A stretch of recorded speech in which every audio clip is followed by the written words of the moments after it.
fiscal reform in Colorado, because that's every obstacle appears to have something to do with money in Colorado these days.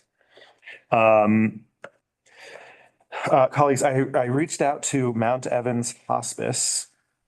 They are you probably know, they do home-based healthcare and a bunch of other services that are high value to people in Clear Creek County. In the course of the conversation, I found that they have a new, I think the title is CEO. And it's been a few years since Mount Evans Hospice has presented to this board. She asked, and I don't have her name in front of me, but their CEO asked if we would like a presentation on the suite of services that are available to Clear Creek County residents. I told her that if the answer was yes, we would probably try to keep it to 30 minutes or less. Are you interested in hearing from Mount Evans Hospice? I would be interested, yes. Okay, great. I will follow up on that with an introduction to, I guess, Colton and Amy. Thank you, It'd be nice for the public to hear. Colleagues, I also reached out to the Healing Advocacy Organization. This organization was part of the Securing the Natural Medicines Law. I reached out to them because we received a letter last week expressing some uncertainty and some fear around the use of natural medicines as a tool for healing. I thought, a response that was very informative, kind of about the state of the science and about what other local governments are doing in the regulatory space. I want to pass that along to you all. I've emailed it to Colton and Peter, and that's another opportunity, if we would like, to have a presentation on natural medicines. And I don't know if that's of interest to you all. We don't have to decide today, but I wanted to at least let you know that that's available.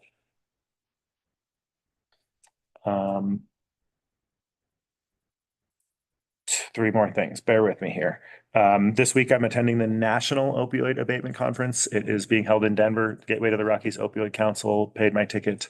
I look forward to going down there, learning, making some introductions. So staff, you may expect, like staff that touches these areas like public health and human services, may expect a flurry of introductions to organizations that want to show up here. Where's it being held? It's in Denver. The Hyatt Regency, I think. Downtown. Yeah. The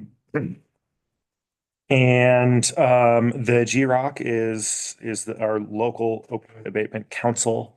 They are poised to make a decision about, there was an application for harm reduction work that was made by Jefferson County Public Health. It's a little bit awkward because they aspire to deliver some of the services in Clear Creek, and we have our own public health agency. I'm happy to report that Dr. Ryan and I have spoken at this at length. This application was introduced over a year ago, and we think we know a good way to invite that service up here, so folks can receive harm reduction services in Clear Creek County, maybe in a way that's more friendly, a little bit less attached to our government. People who use drugs tend to be maybe even rightfully suspicious of people that work for the same organization that conducts law enforcement. Wanted to let you know about that. Last week I mentioned a community wildfire defense grant. Just a quick update. This came out of, I believe, the bipartisan infrastructure law. Maybe it was the other big Biden bill that passed, but the last round of this grant should be opening this fall. The feds have not given a date yet. The number of organizations that really play a role in supporting local government applications to these big grants that are interested in Clear Creek County is growing. And so the same day I sent an intro email to a handful of these organizations, another group of organizations reached out. So there's a lot of interest, and colleagues, I'm bringing this up again to just give you a heads up. There's no way that a Clear Creek County application doesn't involve staff time, no matter how much. I think we can receive a lot of support, but I think it's going to be a fairly big decision given the constraints on our resources, and the opportunity is great to bring like real long-term wildfire mitigation money to Clear Creek County. So I want you to have as much time to think about that as possible. And gratitude to Colton. I think Colton and forgive me, the name of Matt. Or our finance director, Nikki. Nikki. I'm sorry, Nikki. I'm sorry. In advance for looking at that. I also involved Clarissa Boggs Blake and Jeremy Jones. Lastly, Clear Creek Economic Development Corporation is really exploring whether there are business opportunities related to biomass as we see more wildfire mitigation efforts happening kind of in this region. There may be some business opportunities. There may be some economic development potential. We did have at one point a pellet mill in Clear Creek County. And there's a lot of innovation in the space of how to make valuable products out of sort of historically known as low value wood.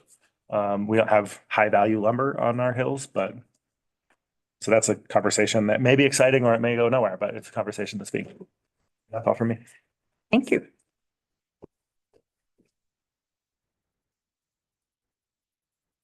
I'm gonna go from most recent to least. Friday, I attended the Republic Mountain Taylor Kennedy property acquisition celebration in Silver Plume. This is the property that contains mountain sheep habitat, and it's now protected, and Silver Plume's very excited about preserving their mountain vistas and everything from development. I attended the Clear Creek Regional Housing Authority meeting last night. We have a lot of exciting opportunities to have affordable housing in Clear Creek County, in addition to what we've been working on for years. But our new director, Erica Duvik, is a go-getter, and it's exciting. I went to the U.S. Forest Service Partner Roundtable with Gilpin County. Lisa was there, Lisa Liebman, local law enforcement, fire, and the main focus was discussing fire mitigation needs and challenges. In my subgroup, I impressed upon everyone the need for, and Colton was there too, the need for support. Our little county can't protect all the Forest Service forest. And I think what George was alluding to, and basically, we want to protect it for ourselves, but also the downstream users of our water wouldn't want it full of ash.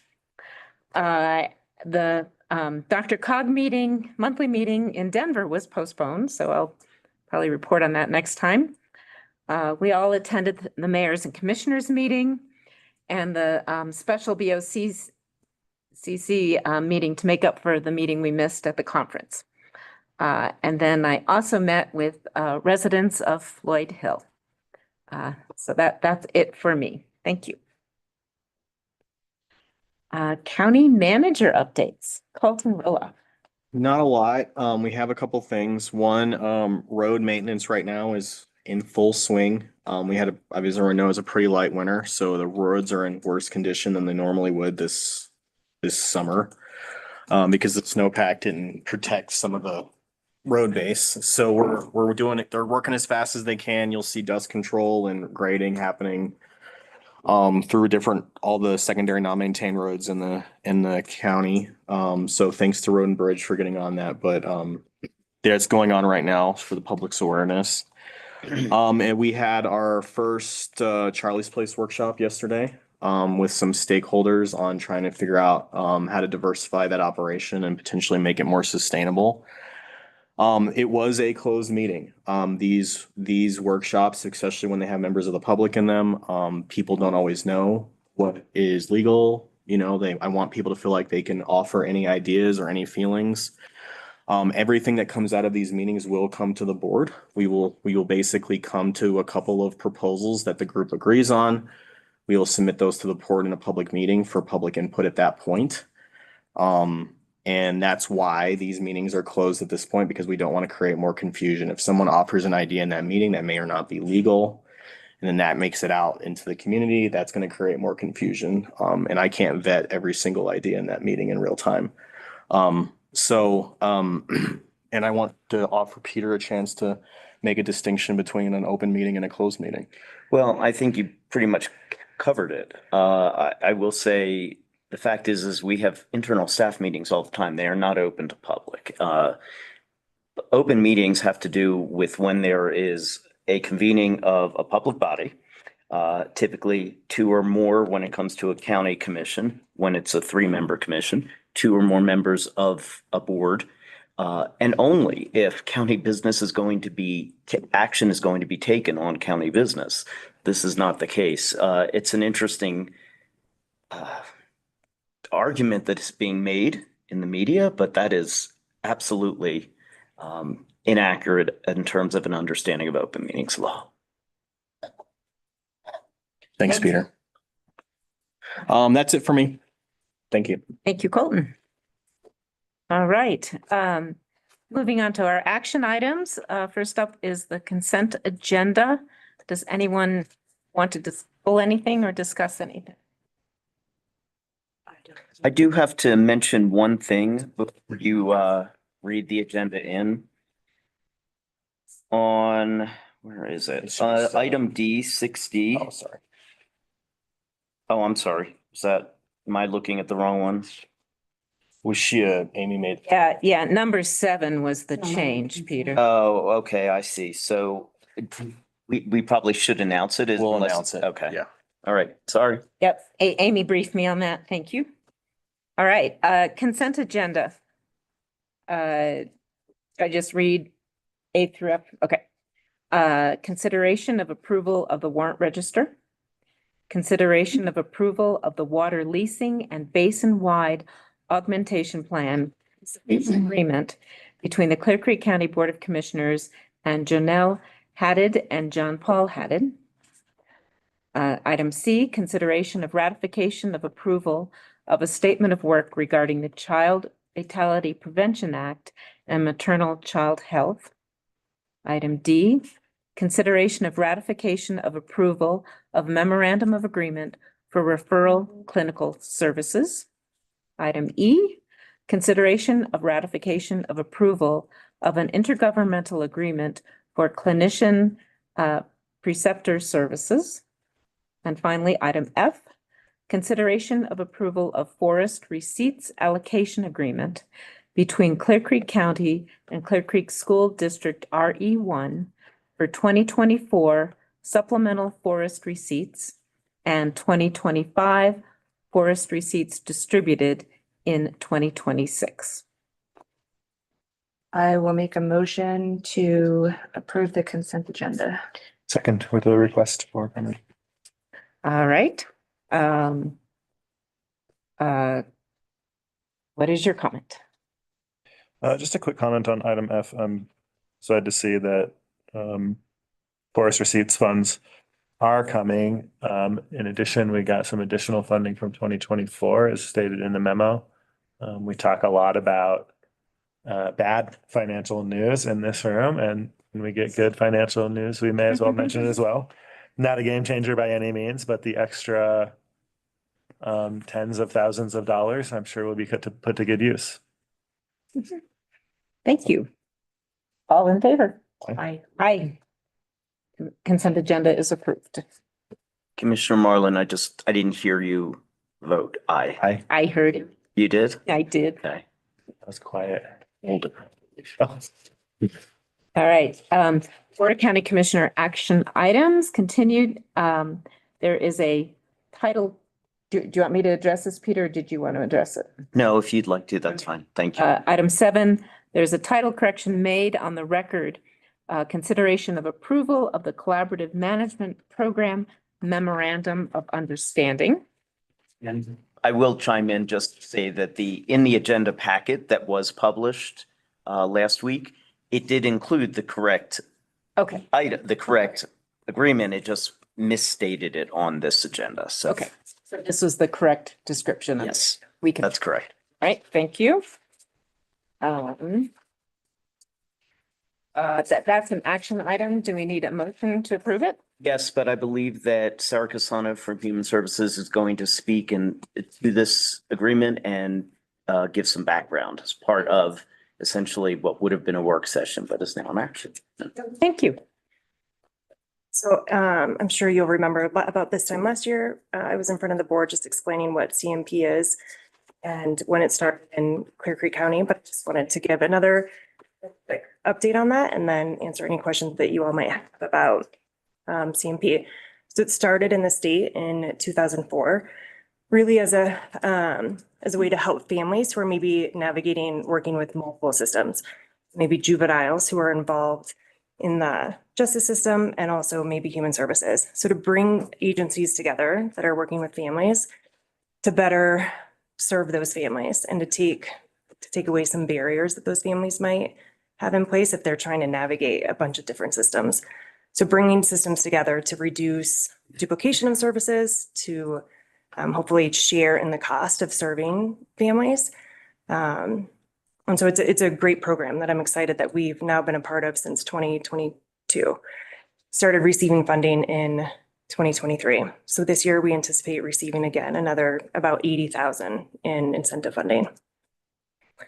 So that is CMP. Our CMP coordinator is also our Adult Protective Services supervisor. So she has kind of roles that she fills within the county.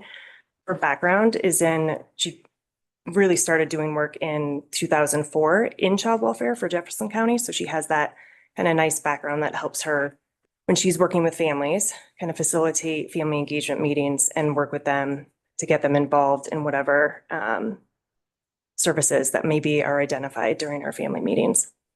Are we doing the backpack program under this too? So we use some of our CMP funding for some prevention services for loaves and fishes, but the backpack program, we use TANF. Okay. Yeah. Thank you. Mhm. I'm curious, huge support for this program, really excited to see us participating. How is it? Can you give us a sense of how common or uncommon it is for kind of the core intent of this program around families with, acute needs to really have a lot of focus on braiding services?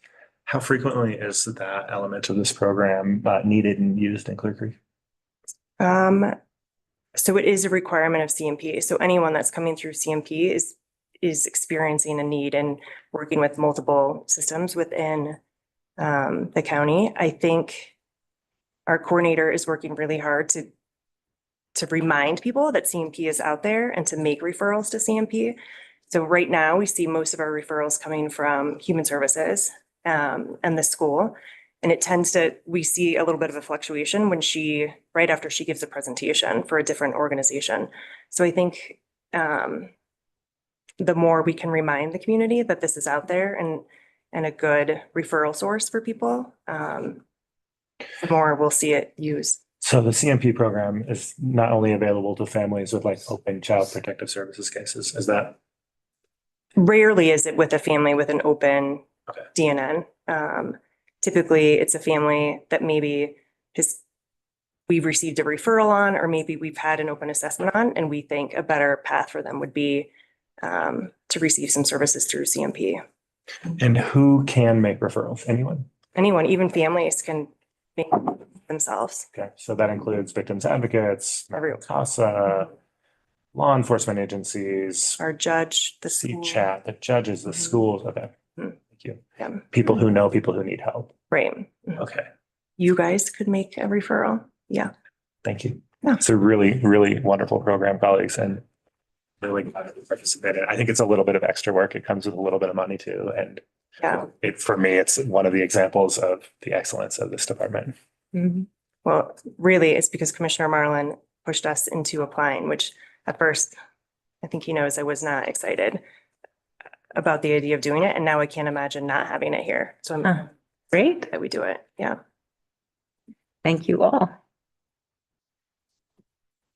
Any questions, comments, Jody? No, just thank you. Yeah. Thank you. All right. May I have a motion? I move we approve the Workforce Innovation and Opportunity Act Memoranda of Understanding. Okay. And the title correction. Oh, sorry. Don't mind me. I just feel like he'll read anything that's on the teleprompter. Um,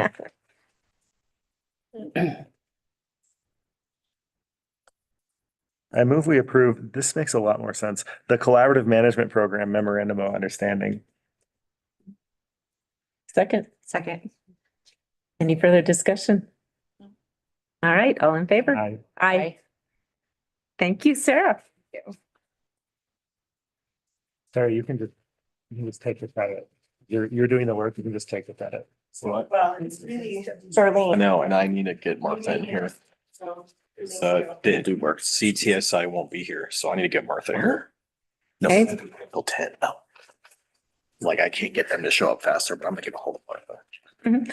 What should we move on to and come back to Can we the? take a 5-minute break so I can Abs- try to get staff here faster. I think they were expecting us to be farther behind and they're not here yet. All right, no Because problem. Right now, We can move into just to executive sessions if well, you'd we need like. Martha for one of them too. You need to read one of them Okay. to remember. Can we do the Yeah, other? we can do the others. I'd like to suggest that we move into executive sessions and address some of them before 10, if that works. for- Absolutely, good idea. We will go on, moving into executive session. No minutes will be taken, no decisions will be made. And We just need a motion to move into executive session, so may I have a motion to move into executive? that comes from you. Oh, I'm moving us into executive session. For the following reasons, Thank you. pursuant to CRS 246402-4B and E for the Board of County Commissioners to confer with the county attorney for the purposes of receiving legal advice on specific legal questions relating to matters involving potential litigation or other matters to address a decision by the Lookout Mountain Water District that will negatively impact the ability of Clear Creek High School to provide for fire suppression and other public safety needs, and determining positions relative to matters that may be subject to negotiations, developing strategy for negotiations, and instructing negotiators with regard to the aforementioned issue.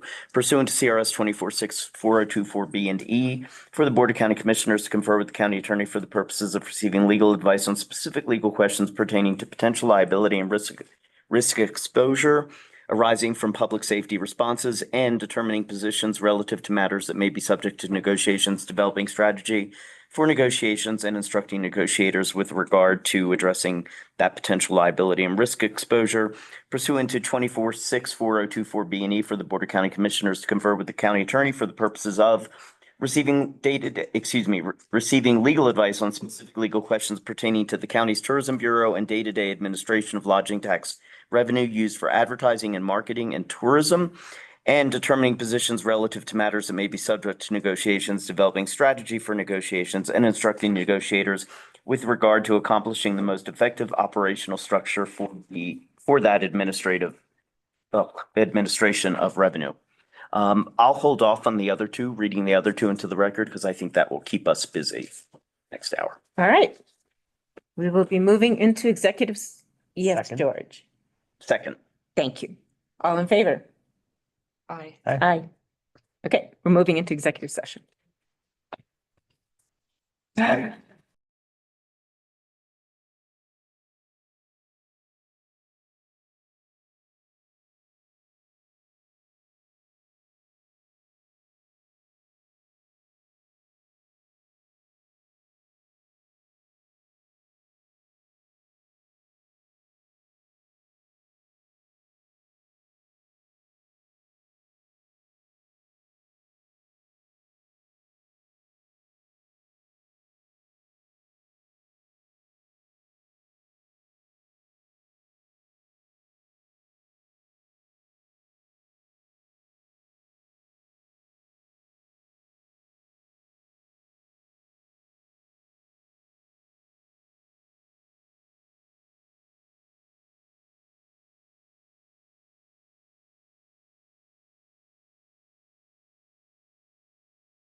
Clear Creek Board of County Commissioners is back in session after our executive session at which no decisions were made and no minutes were taken.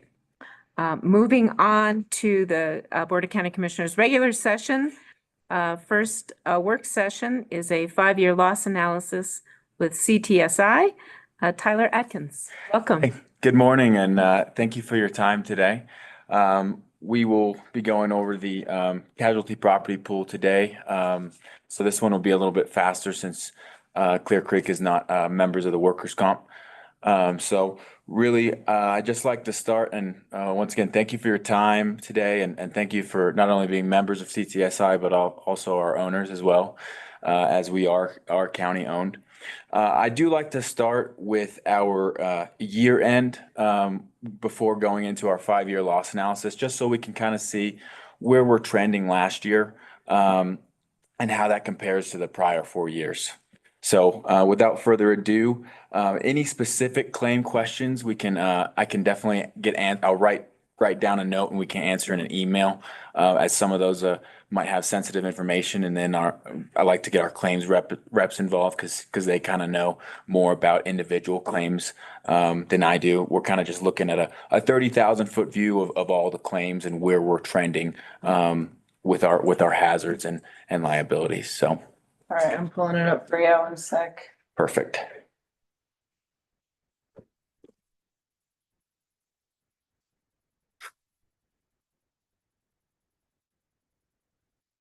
Sorry, I've got it up on here, but when I'm going to share the screen, it's not wanting to identify which one it is.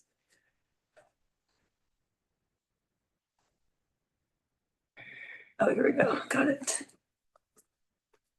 All right, just tell me which one because I got two open. So it'll be number 1, and they're This one? yep, that's correct. Perfect. Okay, so this is going to be the same graph that we're going to see on the next sheet as well. So I'll kind of briefly talk about this, and then we'll skip over it when we go to the 5-year. So this is basically just looking at our loss ratio for the past 5 years. Obviously, with the glass case, our loss ratio for that 2022 goes way up. 2023 and 2024 were very excellent years. And then we did have a little bit of an uptick in 2025, mainly because of that weather incident we did have. That was a big claim. But other than that, you take that out and we're still trending in a very positive direction in regards to our losses for the county. So we could go ahead and scroll to that next page. And this is just that first set of claims. Again, we're just looking at 2025 right now. One thing I would like to point out is, and I'll talk a little bit on our 5-year too, is our auto-related claims. Those, while not a significant portion of the actual dollar amounts, just on the year end, it did make up 17 out of 22 total claims for 2025. So it represented a significant portion of the total claims.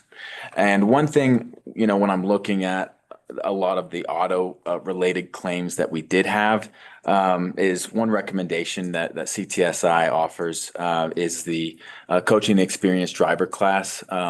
There's been some counties within the pool that has actually made it mandatory for any county driver to take that class, and you can expect to see a small reduction, especially in backing incidents and that those kinds of incidents when we put people through that class. What is it called? It's called coaching the experienced driver. And then another class we offer that we just revamped with Dana as well, who's my counterpart, is our SEVO class. So recently, within the past several years, Colorado has kind of revamped their training requirements for the ambulance drivers. Now, not every county has an ambulance department, but I know Clear Creek does. And so one of those requirements is a hands-on training course. I'm not sure if you guys have already taken care of that and done that, but if that's not something that we've already done, one thing we will do is we'll come out here, we'll do a in class, and that's a little bit more in depth, obviously, in coaching. Done it. Okay. have done it, just so you know. I don't know that we may be due to do it again, but we did one about 2 years ago. CCEMS drivers only, or? Counties, there were a number of county staff who drive vehicles that were part of that. Carol Ann would likely have that information, but I know a number of people from Road and Bridge came in as well. Does that requirement apply for board members driving county fleet vehicles? No, and the requirement is only, so the coaching experienced driver, that's an optional class that we offer that generally we see it can help in reducing some claims. The coaching the ambulance drivers, that is a relatively new requirement, and that portion actually we will have a classroom portion and then a outdoor portion where we'll have the ambulance drivers we'll set up a concourse and we'll take the ambulance drivers out and they will just show their skills. And if they, miss a couple things, they'll go around and do it again until they pass, basically. Just showing that they've been trained, they'll get a certificate and that meets all the requirements. And We that's, have volunteers. I mean, we have critically care endorsed paramedics who have done this training through third parties already. We would need to do this one too.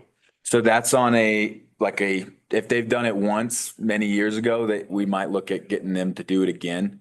So it's a reoccurring kind of course requirement. I have to get with Dana on the exact requirements because they're relatively new. I think this came out in 2024.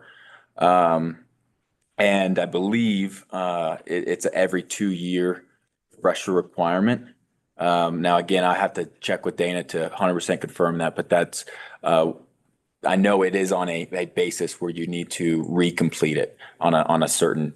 Guys come out more than once because we have people on shifts and Yeah, absolutely. No, it would not be an issue to come out more than once to get that done for you guys. So we can count on, sorry. We can count on that being handled by staff. Obviously, this will handle it. Lots of training. Mhm. Yeah, and Just out of curiosity, you will be sending people who are more experienced than our experienced EMS drivers? so we are not gonna be hopping into the vehicles at all. Dana and I, it would be us coming out. We would be setting up the cone course and giving, instruction on how to do it. And obviously the classroom portion typically is between 3 to 4 hours of instruction. And, we'd be going over a lot of the laws, best practices and that sort of thing with those drivers. And then we'd take them out to the cone course, but we would not be getting in the ambulance and driving it. Yeah, my underlying question is, everyone's so stretched for time Mhm. and I don't want our staff coming back and saying, we know more than you guys. So I want to make sure that it's worth it, but it sounds like it's required in order to maintain our insurance. Yes, it's required by the state. I mean, we wouldn't, Oh, okay, required by Yeah. the state is. we wouldn't drop you for, but it is required by the state of Colorado now for ambulance drivers only. Actually, fire departments, which doesn't matter anyway here, but they don't have to take the SIVO course. So there's a Really? chance that we may be meeting this requirement, just not through you all. Correct. So if you have the hands-on training and it's on it meets the annual basis or semi-annual basis that the state requires, then we don't, need to do that at all. When you say, what acronym is that? SEPA? Yes. So what we teach is through the class we teach is governed under the National Safety Council. So it's their class that we've licensed and we teach that to the ambulance drivers. Now, as long as it has a piece, the training piece with actually drivers hitting the road and doing a sort of cone course or obstacle course, if you will, that will meet the requirement to my understanding.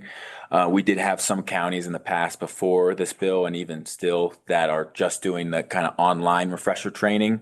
That no longer meets the standards set forth by the state. And I think In that case, it seems like we're doing it. Okay. Yeah. Perfect. Confirm. if you could report back, I'd love to just hear, maybe at a manager's update at the next meeting or something, just, and I think it might be important to cross-train commissioners in a ambulance cone course. I'd love to take coaching the experienced driver. I don't think I need to drive an ambulance, but I wouldn't mind the other one. Somebody who wants to drive. I think it's a In an- mental skill. I'd be happy to come out here for it. You're wanting to drive the ambulance? Absolutely. Not the fire truck, the ambulance? Well, we'll get to the fire truck I later. think, I think first you should be required to back up our RV into our property before you get to do the ambulance. Okay, let's go. Yeah, I'm up for all of it. Awesome. Only after I take your RV on vacation, right? Sure. Okay, so when we get to it, I have questions about this loss analysis. Perfect. And so we can, we'll just go ahead and go down to that next page there. This is just more claims for the same year that didn't fit on that first page.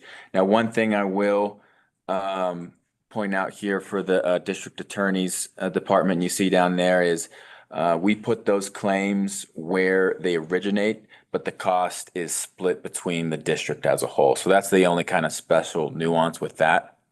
And then yeah, you had a question, sorry. Average cost, so that average cost per claim table is representative of us or the whole pool?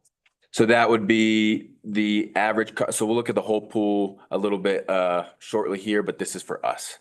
And then one thing I'll also point out too is you, above, you saw some $0 claims. That basically is a report only claim.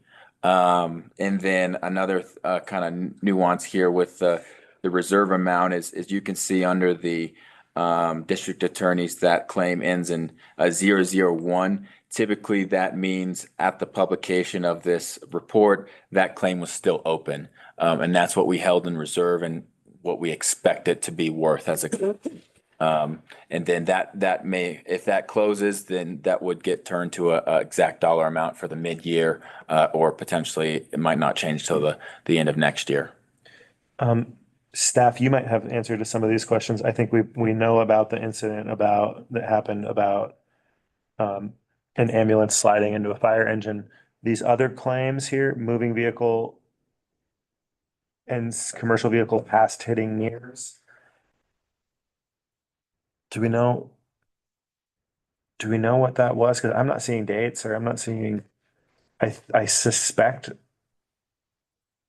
it might be related to the stolen vehicle liability incident. Remember we had the roundabout? But I'm just curious because this is a spike that's troubling. I'm trying to figure out if it's actually related to our drivers or if it's related to a couple of isolated incidents that we already knew about. There is one that says stolen vehicle struck. Right. I don't know. I do have a question about are these all accidents where we hit one of our own or something? So if somebody else hit one of our vehicles, their insurance would pay, or don't have insurance, then So that could be some of the $0 claims, as there's several on there. So if there was a $0 claim, typically it was either so minor that there was, no loss, or potentially that there was another party that paid for whatever damages was accrued. And you would find that typically on a instance where, hey, their insurance kicked in, we weren't it was 0% at fault. But if there's any, split fault or, we have the liability, then obviously there's going to be a cost associated with that. Okay, under the DA, the civil rights allegation, is that a settlement amount or how do we incur that cost? No, so that would be again, so this one is still open and sometimes these ones can take a while to settle. There's a couple cases I've seen that were still open from like 2024 even. So this one I can take a note of this and follow up with you. I'm curious. But for just like a 30,000 foot view, this is still an open claim. And when this does either settle or go to court, I'm not privy to where it's at right now. But the number you put in here, that is what's needed to settle the claim? That's the reserves that we at CTSI are holding for this claim. That's what our claims representatives Thank you. expect it to be Thank you. worth. How do we, when we're looking through this list, I'm looking at page 2 as well. How do we tell the difference between claims versus actual losses? So these are all claims and the total incurred are the number that you see here. Now, again, if it ends in the 001, typically that means it's open and subject to change and most likely will change. But if it's a 0, that means basically it's closed. Now, if it's a $1 claim, that could also typically mean that, hey, we expect this to be a $0 claim, but it's still open and we're holding that dollar in reserve for it. So, hey, if we have all the evidence in front of us, and we don't think we're at fault for, say, a vehicle incident, that might be one where it's an open claim or have a dollar in reserve for it, just to annotate that it's still open on this sheet. Generally speaking, any sheriff's office, law enforcement type of claim that's not a typical auto accident, like a fender bender or something like that, we become aware of it through notice from usually a plaintiff or a claimant. Then we reach out to CTSI, put them on notice so that they're aware of a potential claim, but very often we will get claims from whether it's an inmate or somebody who's interacted with deputies outside when they're, on patrol, that aren't necessarily claims that will go anywhere, that they're lacking merit. So we evaluate that. We talk with CTSI. We let them know whether or not we anticipate that this is something that we would need further investigation, need additional work. And so CTSI handles it from that point. So you'll see these dollar claims, and usually that's after a discussion with the county attorney's office as to what potential liabilities may arise. Thank you. Not always, but typically that's what you'll see. Perfect. One other observation, colleagues, this is for you. You're probably noticing this as well. It looks like that spike in losses in 2025 can almost wholly be attributed to a heavy rain event and the flooding of the basement. Yeah.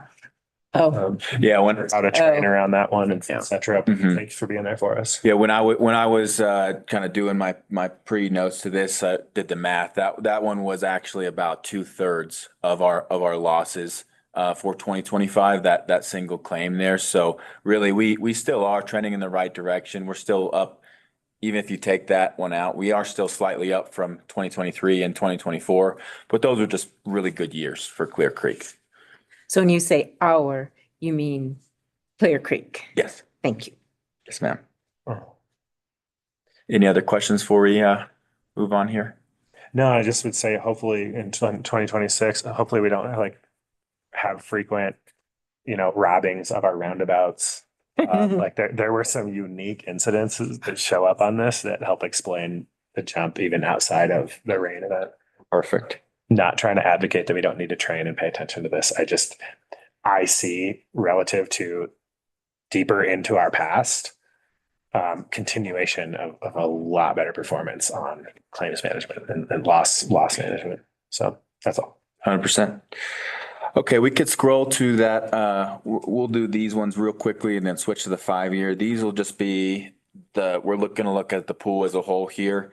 And we've kind of just divided it out by which division / department the claims were coming from. Again, this is for just last year, but for the pool as a whole. So our administration was our loss leader for that last year. This is a pretty normal spread for what I've seen on years prior to this. And then our law enforcement, you can tell they're a higher frequency, but a lower dollar amount. So we did have, a couple admin buildings with big claims, weather claims, here, Pagosa got hit pretty hard with some flooding as well. So just all kinds of weather related stuff that was up there. And also our legal liabilities that aren't law enforcement related typically will be in that admin category too. So that's kind of just a quick rundown of that. We can scroll down again. And this one I'm sorry. sorry. Just for my clarification, this one loss analysis by pool by division, that's Clear Creek County? No, no, ma'am. This one is for the pool as a whole. So this is all of our member counties. Thank you. Throughout Colorado. So this is kind of just showing us, hey, where the claims came from, what what the severity of the claims were, and then at the last category there, we have the average amount. And so we do, obviously have a lot of report-only claims because we encourage that every report, no matter how minor, that we do report it in. So those can bring the average down a little bit. But that's kind of the numbers by division. And then on that next page, we've got it separated out. Instead of division, we've got it separated out by causation type. And so I'll just spend a quick second on this. So our arrest-related claims, even though we only had 22 of them, that was our loss leader for 2025. And then you can kind of see just under there, our natural disasters were only 4 of the fire and smoke, and then 7 of the flood, but they were, second and third in those loss leaders for the pool there. One last thing I'll point out before we go to the 5-year is you'll notice number 4, 121 claims, just over $1 million in losses, vehicle strikes, other vehicle, pedestrian, or object. That is only actually one type of vehicle incident. If you kind of look a little bit down the list there, there's a lot of different other vehicle accident incident types. We've separated them by type. So if just kind of theoretically, if we were to combine all of those into one, just in an arching vehicle incident category, that would quickly, be first, second, in regards to both definitely frequency, but also severity as well. So questions on the year end before we jump into the 5-year? Perfect. At some point, yeah, I mean, we're still talking about the pool. At some point, I'm hoping you can just help us understand how obviously we know generally that more claims mean our rates go up, but I just would love to know, kind of the history of our rates and when we just, like what our trend lines look like in terms of our rates. We had a really, really large claim a few years ago. Like, when does that fall off? What happened to our costs due to that claim? I think I ask this question every year, and I should have asked it in advance because I doubt you have the answer today. So I want to ask whether it's today or tomorrow that we get a detailed report about kind of the history of our costs and which claims are driving them. Okay. Yeah. And I can tell you generally, so I'll refer you probably to either Meredith or Ron for that question. What I can say of what I know is the loss ratio is a major factor of what comes into or what decides your contributions. And when 2021 and 2022 fall off, that is going to affect the formula in a positive way for Clear Creek. How long does it take to fall off? So those are going to fall off. 2021 is going to fall off next year. 2022 is going to fall off the year prior. So I think this is a really good year. If you could please, and colleagues, I hope, presuming you're interested as well, if you could please provide a unique and detailed report on like the relationship between our loss ratio and our claims costs over, let's say, the last 10 years. I would really, really appreciate that, whether it's Meredith or whoever else.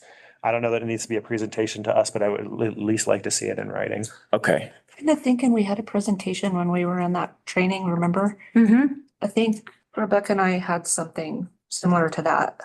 Specific to Clear Creek. Yeah, when we were new. CTSI training, they took us aside and talked to us. And they broke it down to like administration. They talked about people falling on the sidewalks or all the different claims that came in and where the money, was exactly the claims were focused on. Sheriff was a big one, and then just people falling, and they even told us how to park and all kinds of stuff, but it was focused on Clear Creek. Okay. So there should be something similar, just it would need to be updated. Yeah. Okay. That'd be great. Yeah, absolutely. And I can say just from looking and the notes that I've taken over in the prep work for this, our legal liabilities and our specifically our arrest related claims, I will say are typically a little bit higher than what I would see for what I would consider the average county. So, that could be worth looking into, hey, what is our policies and what's our, use of force? What is that? Could it also be the volume of traffic we get? 100%. Clear Creek County. That is 100%, definitely can bump up your numbers. We have, several counties that have, I'll use a different example for vehicle incidents here. Several counties where, they're on paper, their animal strikes are higher than, much higher than any other county. But when you actually take into consideration, hey, there's, 3,000 elk in this county, you can kind of understand why. And I use that because, instead of the elk, we have more people, coming through the interstate. A lot of people, a lot of ski traffic. So that can 100% affect that too. Thank you. We also have lots of wild animals too. Yeah. That would be really helpful. I mean, I just think a deep dive is really appropriate here, and I appreciate these annual reports. I think a deep dive would be really, really appropriate and would encourage you to engage our HR director in that conversation.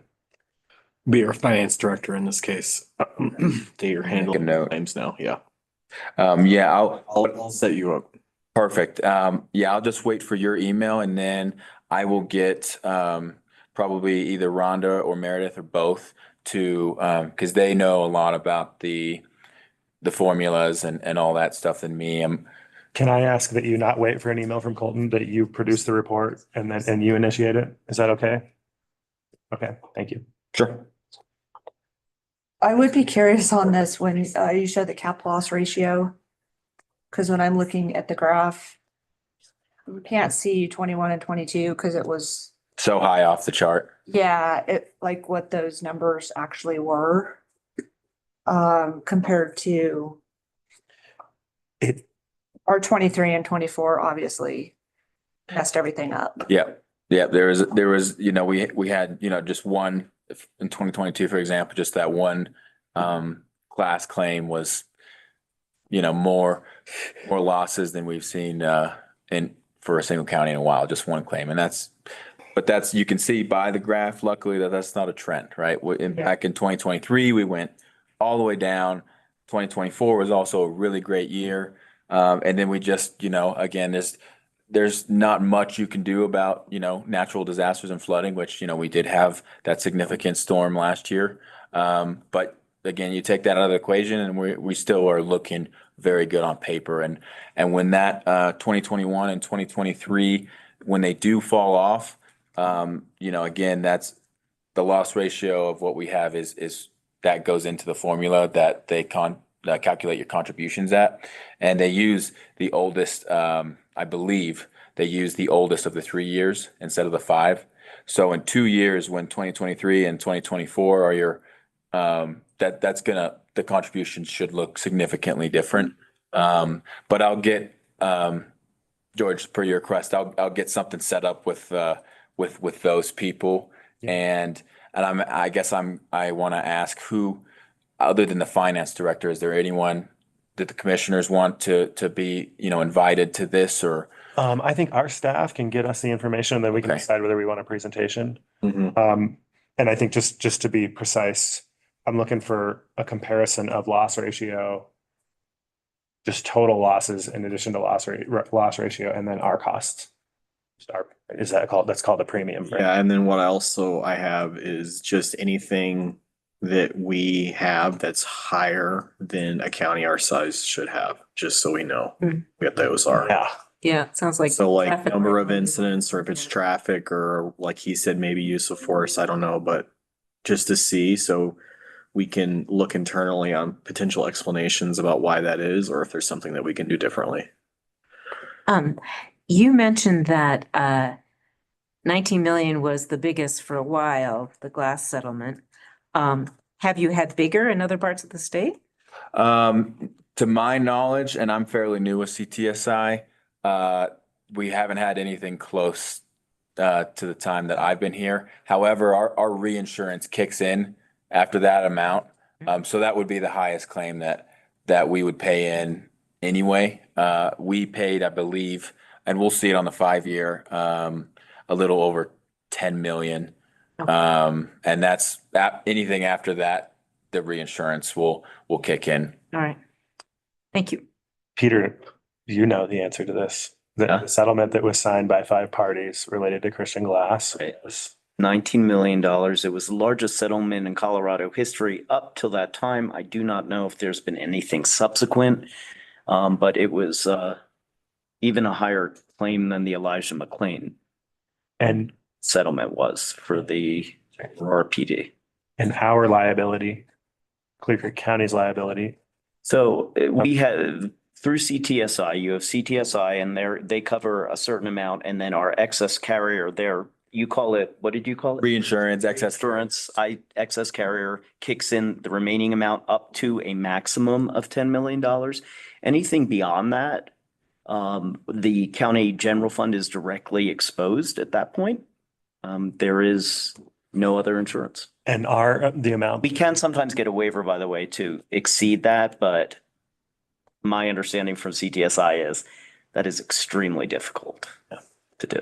So our portion of that liability was $10 million and the maximum amount is $10 million. And so we were very lucky.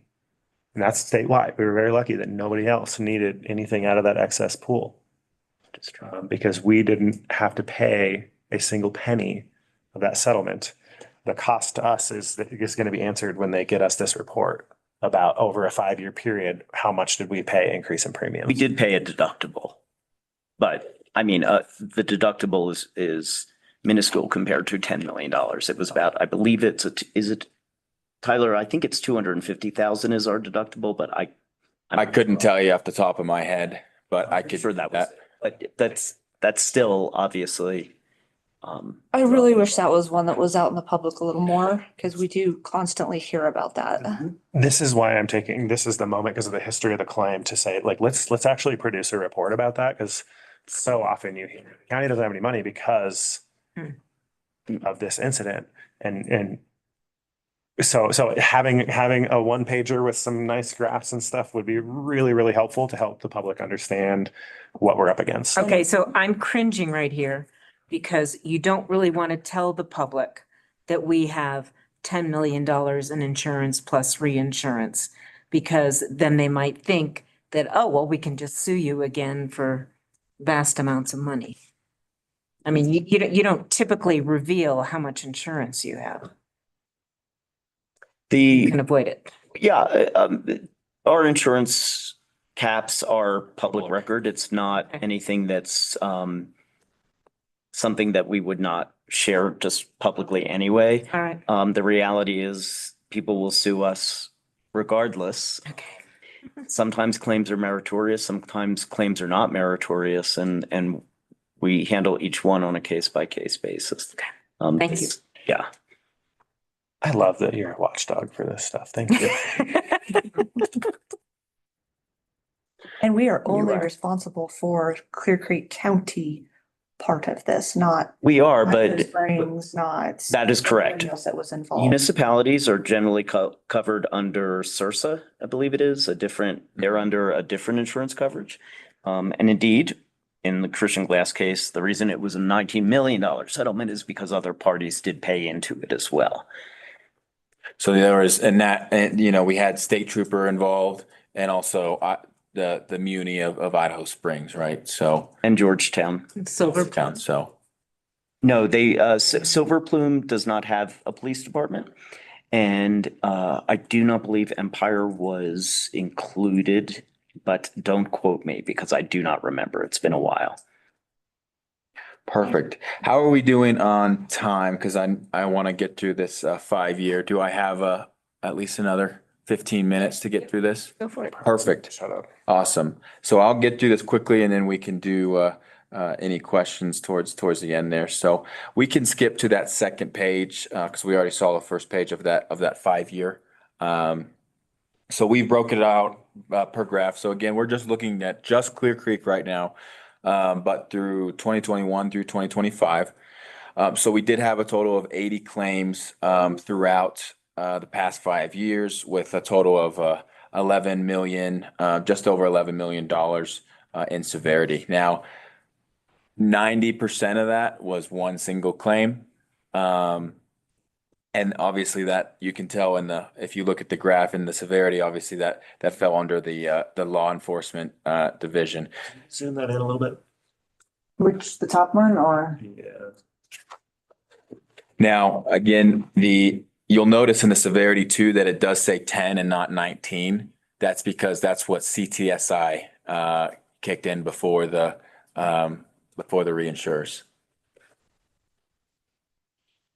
So one thing I'll point out too here, and we can go ahead and scroll down if there's no questions on the graph here. This is again, past 5 years, we're looking at departments here. By causation type is our vehicle strike. So our top two are vehicle strikes, vehicle related, and then we have another vehicle, and then that all encompassing others at the end there. That's just everything we couldn't fit in there. I went and did the math, and of our 80 total claims, 56 of them, so almost 2/3, were auto related or off-road equipment related, which means typically a drivable piece of equipment, were either related to auto or off-roading equipment. So 2/3 of that significant piece. Now, severity wise, obviously all of those hail in comparison to our one fatality there. I'm curious, staff probably has the answer to this.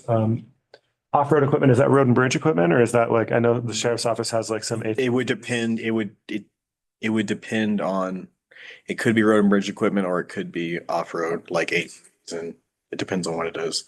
Like a grader is not road equipment, it's not a vehicle, it's not a legal, like a street legal vehicle. Mhm. So it could be that, or it could be a, so I don't know, Okay, so. Yeah. You, either one. I see. Yeah, we'll break that down on the next page here. You're getting ahead of me, but if we go down to the next page, it actually, so we've the first number in there is the frequency. So if you see a 2 or 3 or 4, it means that under the same department had that same claim type. So obviously the first thing that really pops out claim wise is the weather related claim that we did have last year that did drive up our loss ratio a little bit. I'll point out again, just as a reminder, those $0 claims. If it's $0, typically it's going to be closed out and it didn't incur a cost. If it's $1, it's open, but we don't expect it to go beyond a $0 claim. That's why we put that $1 reserve for it. One thing we'll kind of see down here is, so we did have 2 fatality claims, but if you look at the average there, that second one was a $0 claim. So that's kind of why you see it's just in half there. The law enforcement did have a decent amount of vehicle claims. Maybe I would say slightly higher than the average sheriff's office of this size. However, the cost was nothing to be alarmed about whatsoever. They were all mostly, except for one minor vehicle incidences that we had to pay out for, and then just the one struck animal was kind of the big one that they did have for the past 5 years. So actually, they are doing very well on animal strikes. There's a lot of sheriff's office out there that have a lot more animal strikes because they have a lot more exposure and they're driving at night and it's sometimes in hazardous road conditions. So there's a lot of different unique hazards that they face that that the admin, the administration doesn't necessarily face in their day-to-day driving. Right. Again, just to put it in perspective, we're a county of 9,100 people. We have 35,000 cars a day going through, some of which, pop off into Clear Creek County and misbehave. And so that's why we're probably higher than average for some of the sheriff's department's actions. Yeah, 100%. The interstate is a huge, just the flow of people coming in is a huge hazard.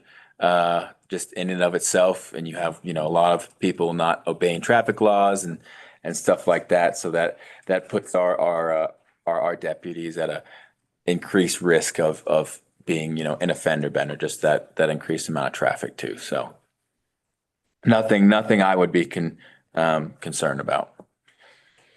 So we can go to that next page there.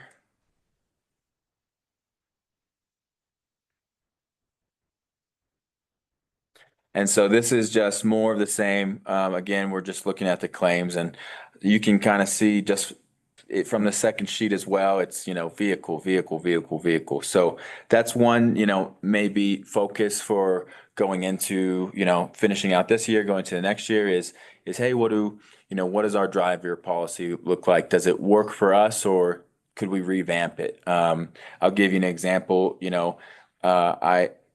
A county found a person with, like 60 points, MVR points on their license, which is extremely high, Being a county employee. who drove a county vehicle. So, that could be worth looking at.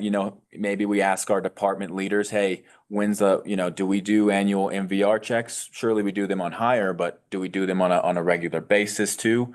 That can just by kind of monitoring that could also increase, your safety, and also reduce your liability. Because if you have a person who has an extreme amount of points, the question could be asked, hey, why did we allow this person to get behind the wheel of a county vehicle?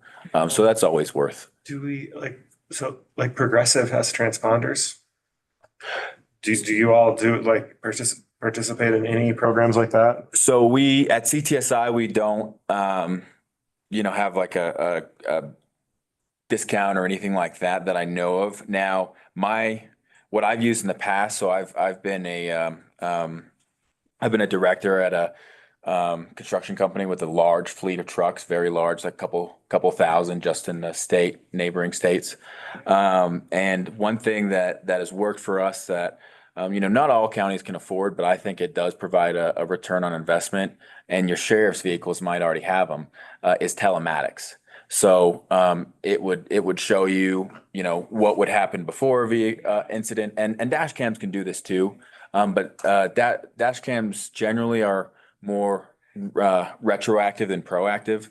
What the telematics can do is when you put them in a vehicle, it's not only a camera, but it's also has other systems that can monitor, hey, you're speeding, or hey, you have a harsh brake. So you slammed on your brakes, and that would be what's considered out of the ordinary. So what the telematics would do it would send a report to that driver's supervisor, and then the supervisor would be responsible for coaching them, right? So I, say, hey, Tyler, you had a harsh brake today, or you didn't have a proper following distance. You can really tell who's going to be your next accident by looking at these causation types, right? The following distance is too little. You have a lot of harsh brakes. I'm eventually going to rear end someone if I have a lot of those warnings. And one thing the coaching can do is it can allow the supervisor to go in there and say, hey, you're having a lot of harsh brakes, and your following distance typically is too little. So let's work on increasing that following distance, being mindful of, of the vehicles in front of us and what the traffic conditions are in front of us, and making sure that, we're not having any harsh brakes. And just by having those conversations with the employees and with the drivers, that's a very powerful weapon in reducing vehicle claims. Awesome. So we'll go on to this next graph here. We're already on it, so perfect. So we're looking at the pool as a whole. So we're done with Clear Creek here. This is for the past 5 years. You'll quickly see frequency wise, vehicle struck, other vehicle, pedestrian or object, vehicle backing, vehicle struck animals. So, and then that all encompassing other at the bottom. So again, vehicles are the highest claim type. They're not the highest in severity, just because, we did have fatality, and that was a significant cost to the pool. And when we scroll down here in a second, I won't go down there yet, but we'll see that the one fatality we had, because we did have, several throughout the past 5 years, just that one fatality actually was a majority of the cost of all fatalities across the pool. So while we're on that theme, kind of just looking at the severity, obviously we went over the fatality there for the pool. This is for the pool as a whole. So that $10,070,000, that was from just the one claim from us here. That's what CTSI paid out before the excess kicked in. And then everything beyond that is what was paid out for other fatalities. Now, this is not for the workers' comp pool. Obviously, that's a different pool, and there are, employees. So this is just looking at members of the public, non-employed fatalities. Then we have arrest-related claims. So this is kind of a normal spread from my experience of what I have seen. There are a significant amount of, $0 arrest claims that, hey, the deputy or detention deputy didn't do anything wrong, $0 claim, report only.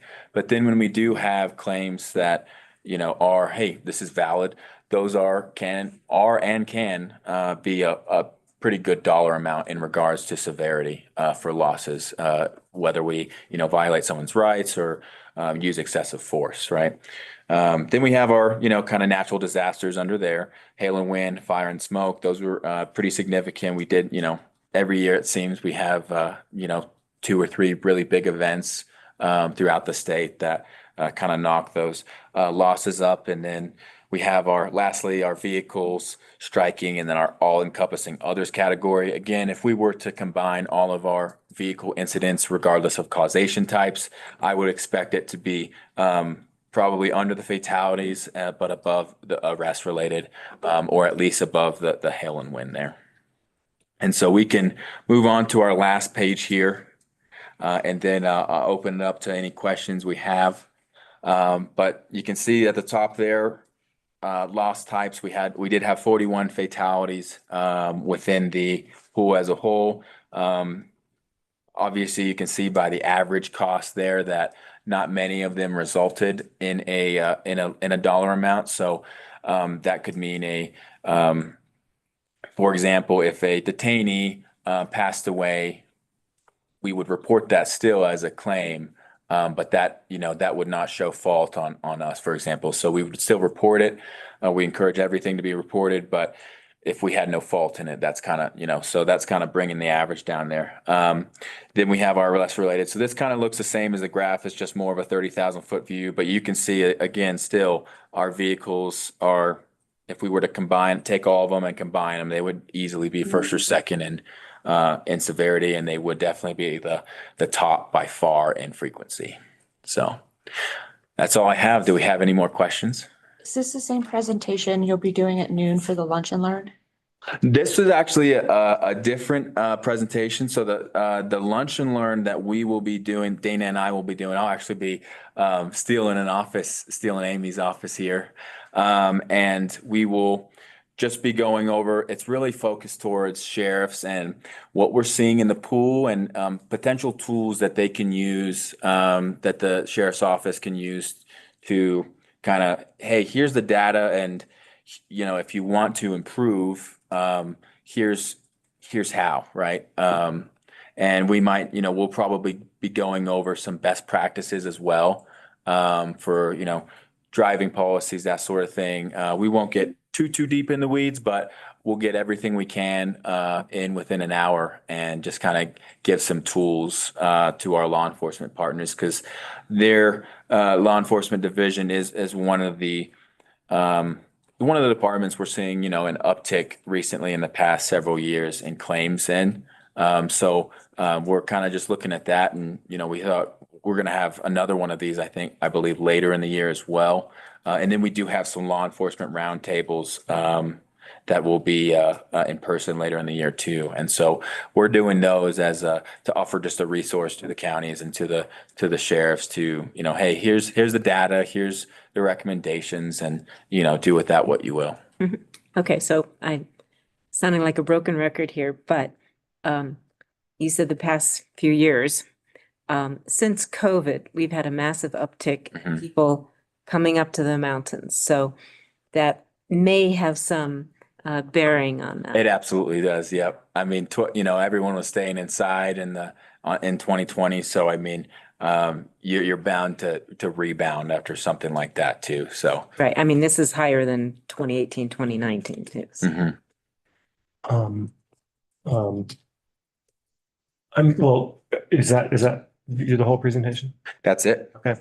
I have one last thing that I want to explore, just kind of how this information makes it into the organization at the staff level. Colton, I have a question for you is, does our team sort of evaluate this information separately before it comes to the board or? Oh, we just react to the same presentation that y'all get, and we just look for anything that we think is an issue. But obviously, having his expertise has told us some stuff that I think a deeper dive is probably worthy. We're really just at preliminary, just looking at like, we knew we had the weather incident. How else are we doing as far as our loss ratio to make sure our premiums aren't going up beyond the incident that happened before, you know? And I know, like, if Carolyn was here, I know part of the answer would be, we talk about this stuff every day as the claims come in and blah, blah, blah, and we have this information too. Really appreciate the expertise and the interest from you all and colleagues. I think we can probably get better results if we ask that this information be delivered to staff first. And maybe we can get a little bit of a unified, here's what we think this means. Okay. Rather than the first time this information being made available is in front of the Board of County Commissioners, right? I think that would be really helpful. And this has been a pretty consistent theme from the past board with regards to the relationship with CTSI. Because we really want the primary points of contact to be at the staff level. We hire experts on this stuff for a reason. I'm not trying to admonish anybody, but moving forward, I think we could greatly improve this process if we had like that, all those graphs and everything. If those, like, if you were able to contribute, having had some time to reflect on this information, I think the board would be more well informed. That, colleagues, do you agree with that? That's fine. Okay, thank you. That's all for me. Well, thank you. Yes, sir. Any other questions for me? No, thank you. Perfect. Well, I will follow up today with our claims rep, and I'll include Meredith as well for your question, Commissioner George, for how the loss how the glass case and the significant claims has been affected, the contributions for the last 5 years.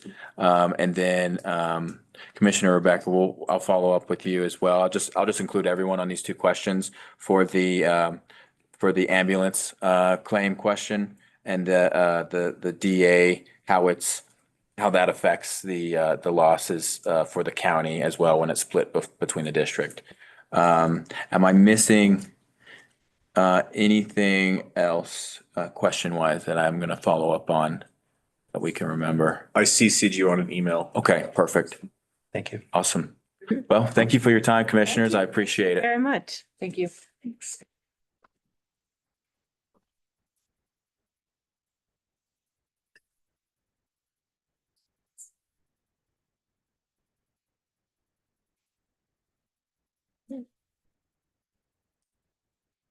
All right.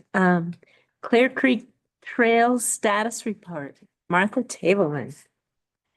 You guys have this electronically, but it may be easier for you to look at it on paper. This is just the maps that Matt Taylor did down map, which is an Thank you. update of Thank the you very original much. Greenway plan showing things that status and such. So So the maps produced in 26. this was, he produced it this year. Yeah, 2026. We updated it. So the last one was like 2019 or something. We updated it. And did I send you the wrong one with the stuff? I'm just curious. So, well, I'll let you sit down. Okay, no, that's fine. And you guys were given a memo that in a packet. This goes back to George. In January, you had asked us for an update on the, I keep calling it the Greenway because it's been the Greenway for forever. But it's now the Clear Creek Trail, and that's to be consistent with the full length of the trail from Commerce City up to Loveland Pass.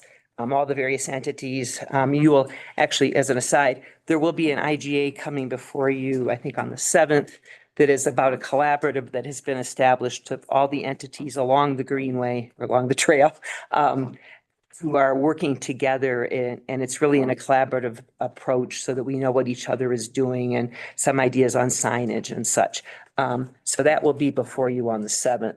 But you did ask for where the joint meeting in January with the Open Space Commission on what was the status of the trail. And so I put together a detailed memo outlining where we are. And then Matt and I worked on updating this map to show where there are trailheads and such, because the previous version, I want to say was done a number of years ago, had not kept up to pace, but this is current. And it shows you where the trail is built, where we have trailheads, where things have been, where the alignment is that's been proposed. I think the most important question, or one of the most important questions you raised in January was, where is Jefferson County? Because they're working their way up the canyon, and they have gotten they have significant funding internally, but they also have received funding from DRCOG and from CDOT and GOCO to move up the canyon. And I contacted the folks I've worked with there, and they will be done with about 2 miles. Another segment will be opening this fall, and it has a number of bridges and such, but they don't have a date for when they're going to be up to where they meet us. And much of that has to do with it. They've got a significant hunk to do. They have way more than we do. We have like 2 or 3 miles. They have like 10 miles. And with the uncertainties surrounding funding at the moment in general, they just don't know when they're going to get there. The comment was it would be some year ending with that would be in 203 something. So that's where they stand. So the pressure on us to complete is sort of attenuated out there. We will be, if we don't get going on our section, we will be the gap. Go ahead, George, you got a question? Yeah, it just as far as, so we're flipping through these maps, we're looking at the proposed alignment. Those are the question I was asking. Was this the proposed alignment that came out of the 2005 THK study? Yes. Okay. Yeah. And so colleagues, just want to point out to you that the last board had a lot of conversation about the alignment through Dumont. We looked at several different proposed alignments and decided that we weren't ready to make a decision, and we weren't even sure that a 10-foot strip of concrete through the DLD area on either side made sense. Right. And so just when you look at this proposed alignment, just know that this does not reflect that conversation that was had. It should show actually both pieces. Specifically remember that day because there was a vote. And there was 1 vote for north side, 1 vote for south side, and 1 abstaining from voting. Yes. We needed to think about that more carefully. Neither of those options. It should show that the trail, the 2005 plan even showed that there were 2 options, that it was not decided. It's page 10. The current trail, because I know how people use it and they stay in the street around the church property. And I know every so often this gets out and I will see somebody jogging along that in the weeds, and it is not a trail that goes along my property and on the backside of the church. There's no trail there, but it always puts this trail here, and that's a problem for our neighborhood. But I'm always curious why that just doesn't stay out in the street. Well, what this reflects is what was in, as George mentioned, what was in the 2005 plan. And I did mention in the write-up that there was the whole discussion about the DLD and that it was not decided which way it would go. And in the 2005 plan, the stuff through the neighborhood was the alternate, and the trail was supposed to go across and go over through Dumont to Downeyville on the other side. And there was a study done, I want to say THK did it, but I won't swear to that. There was like 3 or 4 different ideas that they came up with. A really, really detailed study. It was conducted in 2018 and it went through a huge number of different possible alignments. Yeah. And clearly it was not decided, and it's still not decided. Every single alignment had an issue. There was the one up on the mountain, there was the one behind the businesses on the north side. There was all of the driveways for the businesses, then there's the driveways for the residential, then there's the creek.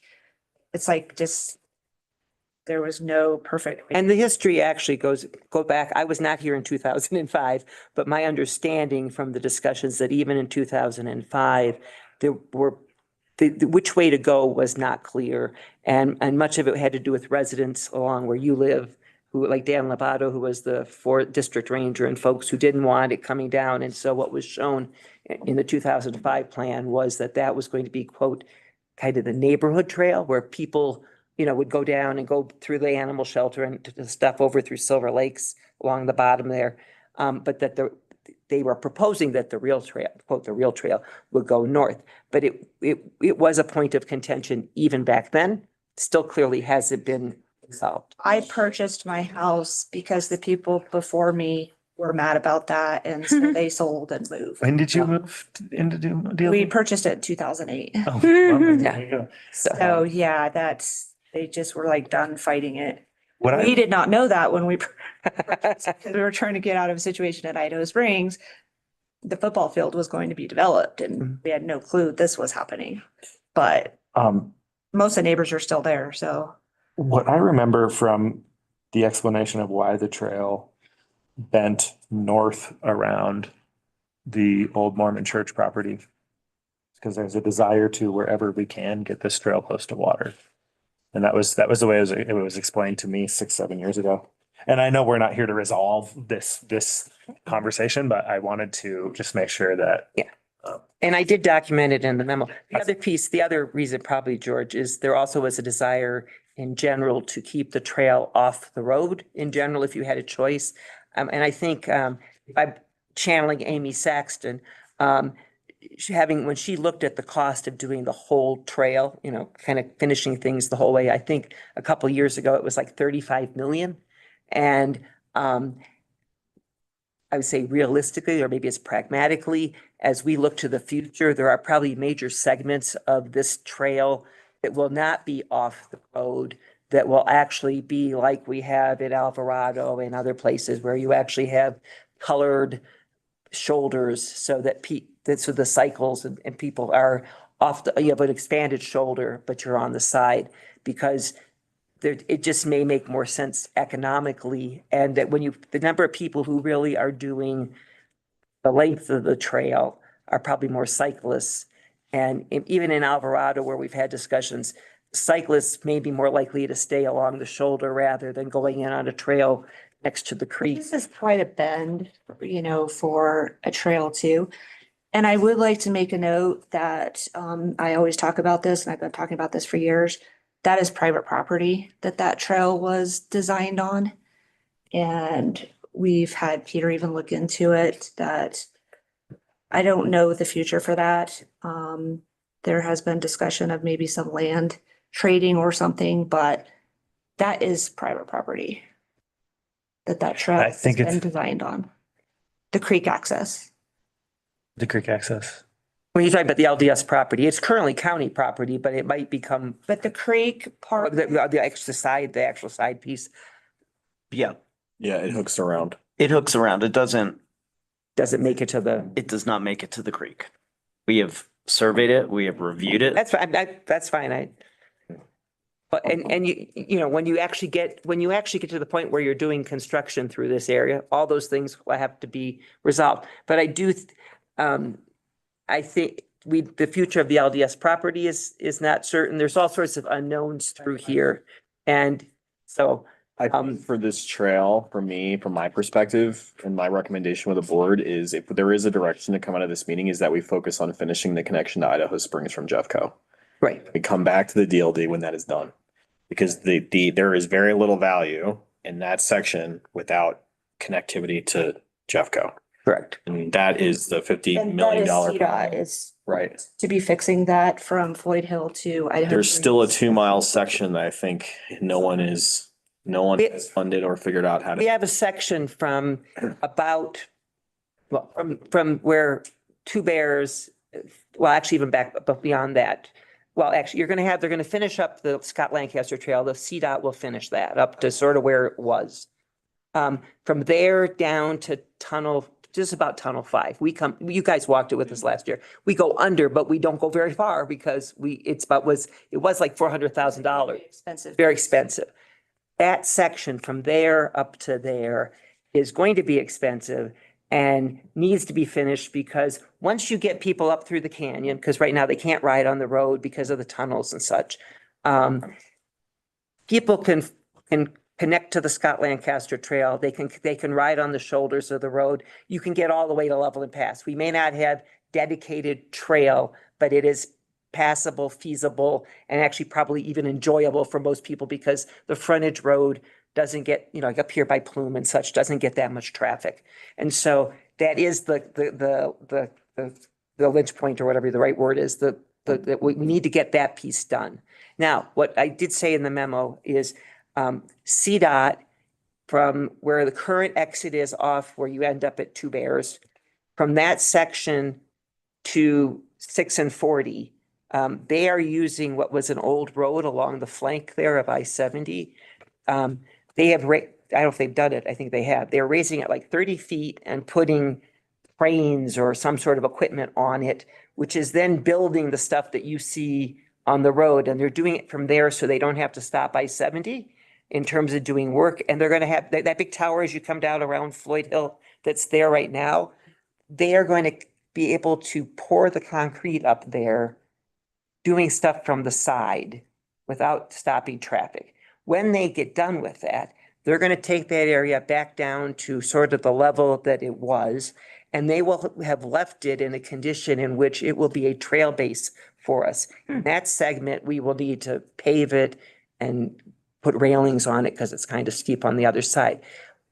The idea is that we will be able to count the money that they have invested in preparing that for us as part of our match when we go out to some funders for construction of the other pieces of the Greenway. We need to, Amy had put in a grant, she was going in with Jeffco and then they kicked us back out, but for GOCO funding for sort of that piece. And they told us we weren't design ready. We weren't even really ready probably to do what would be a design build kind of approach. So at some point in the next couple of years, because it's going to be another couple of years before CDOT is done, we probably need to look into investing in some money into getting stuff to be, I don't know that you want to be shovel ready. I think you want to do design build kind of stuff, but you need to have the piece that allows you to then go to funders and say, I don't know whether it's 30% or whatever, but that we're at the right stage to get funding. Martha, 30%. I have a question about that, because I sat in with some of the Clear Creek Trail people. And my understanding is when Jefferson County gets their portion done, because they are the ones that are getting these massive grants, that will ease it up for us to be able to do our ask. Maybe. Up with, they always have projects, but because everybody wants this trail to be finished, that would kind of get a priority. Yeah, and I think Steve Harrelson, and I don't know if he's still at CDOT or not, but he became their main engineer. He really wants to get the canyon done. And he helped us get the CDOT funds we got previously and has worked to help Jeffco get their funding. I think the real question, and it's far enough out that we don't know what's going to happen, will there be transportation alternative funds again in the future, because that was a major source of funding of large amounts of money from CDOT, or, because it was through the feds, through CDOT.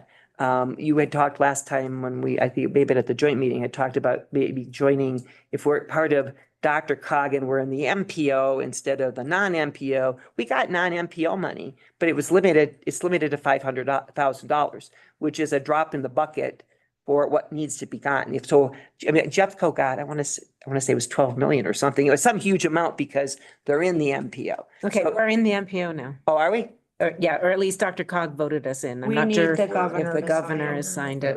But anyways, but that was, I mean, that makes a huge difference in availability. And so the fact that Dr. Cog previously funded that huge piece coming up from Jeffco says that they think that's an important piece for connectivity. And the pressure of Jeffco moving up the canyon is exactly what you're saying, Jody, which is creates pressure for them to keep, they've already made an investment.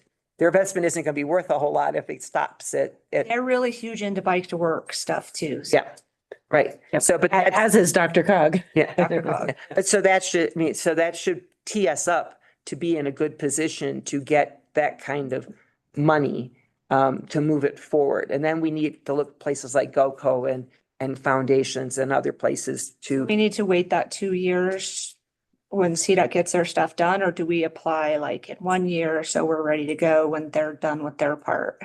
They're finished in 2029.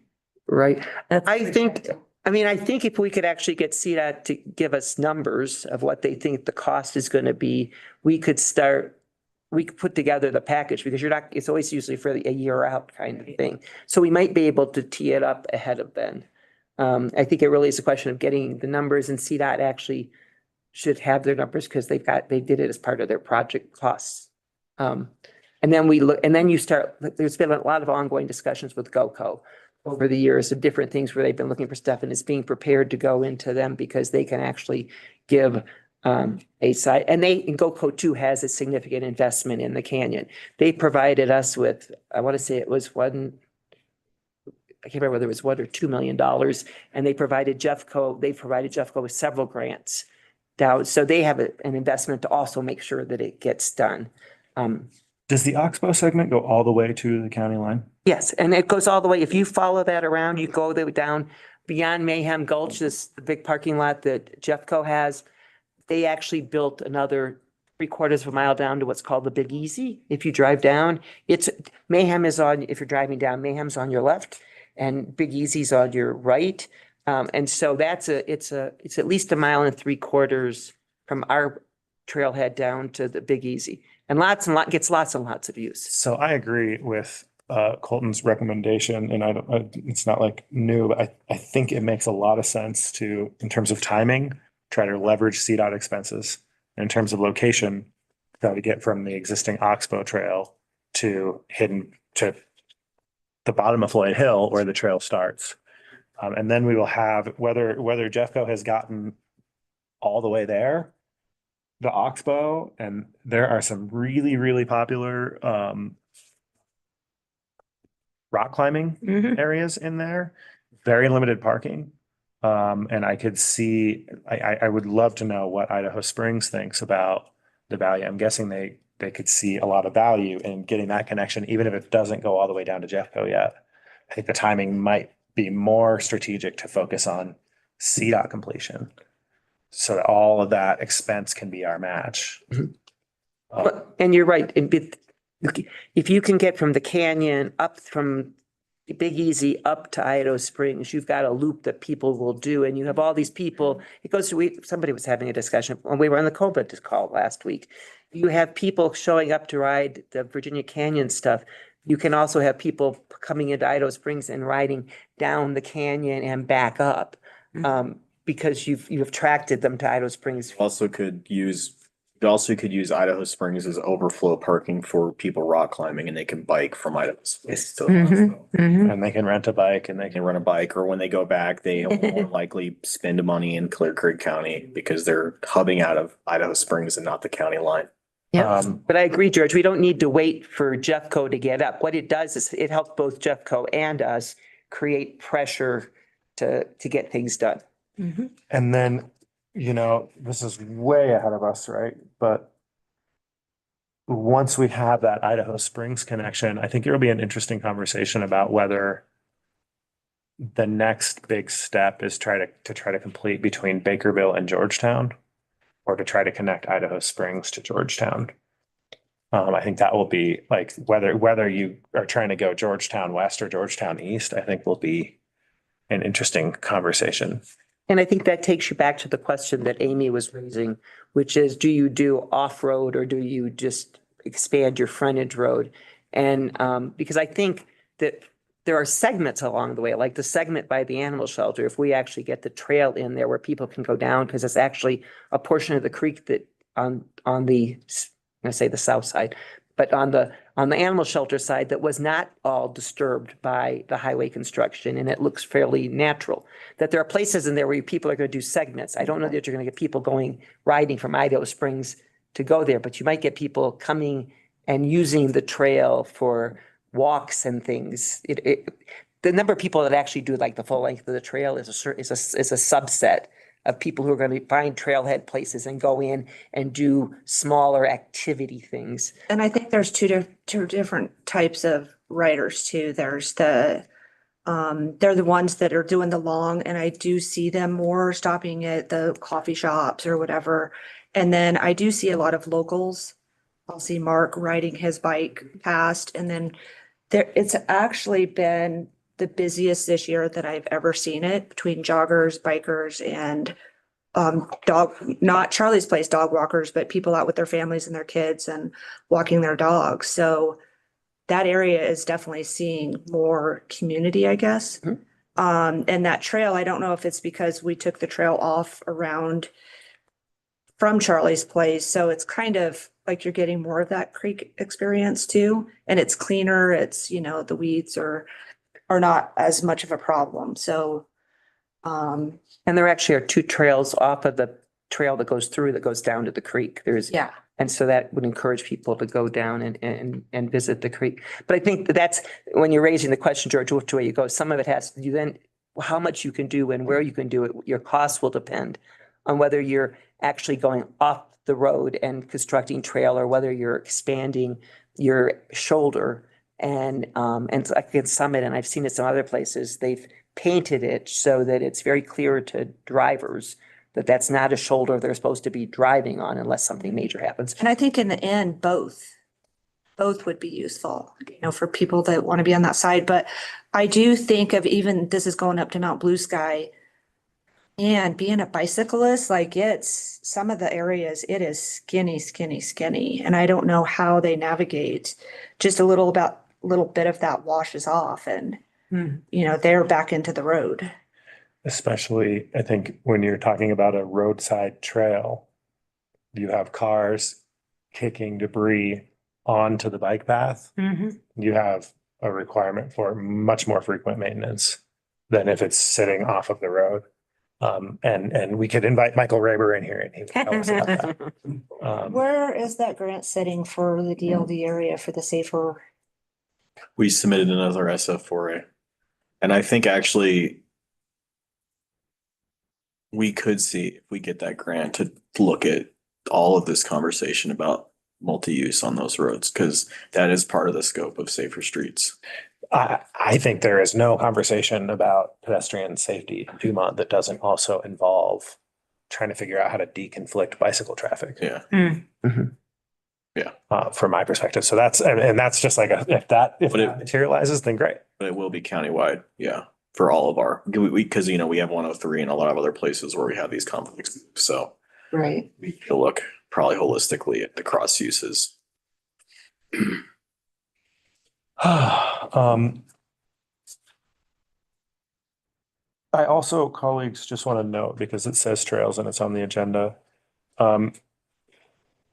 Aside from the Clear Creek Trail status, which was envisioned as the backbone for a bunch of other recreational trails, there was some desire. We were on a tour with the Open Space Commission. There's long held desire from the Open Space Commission to see work plans be produced in time for comment by the Open Space Commission.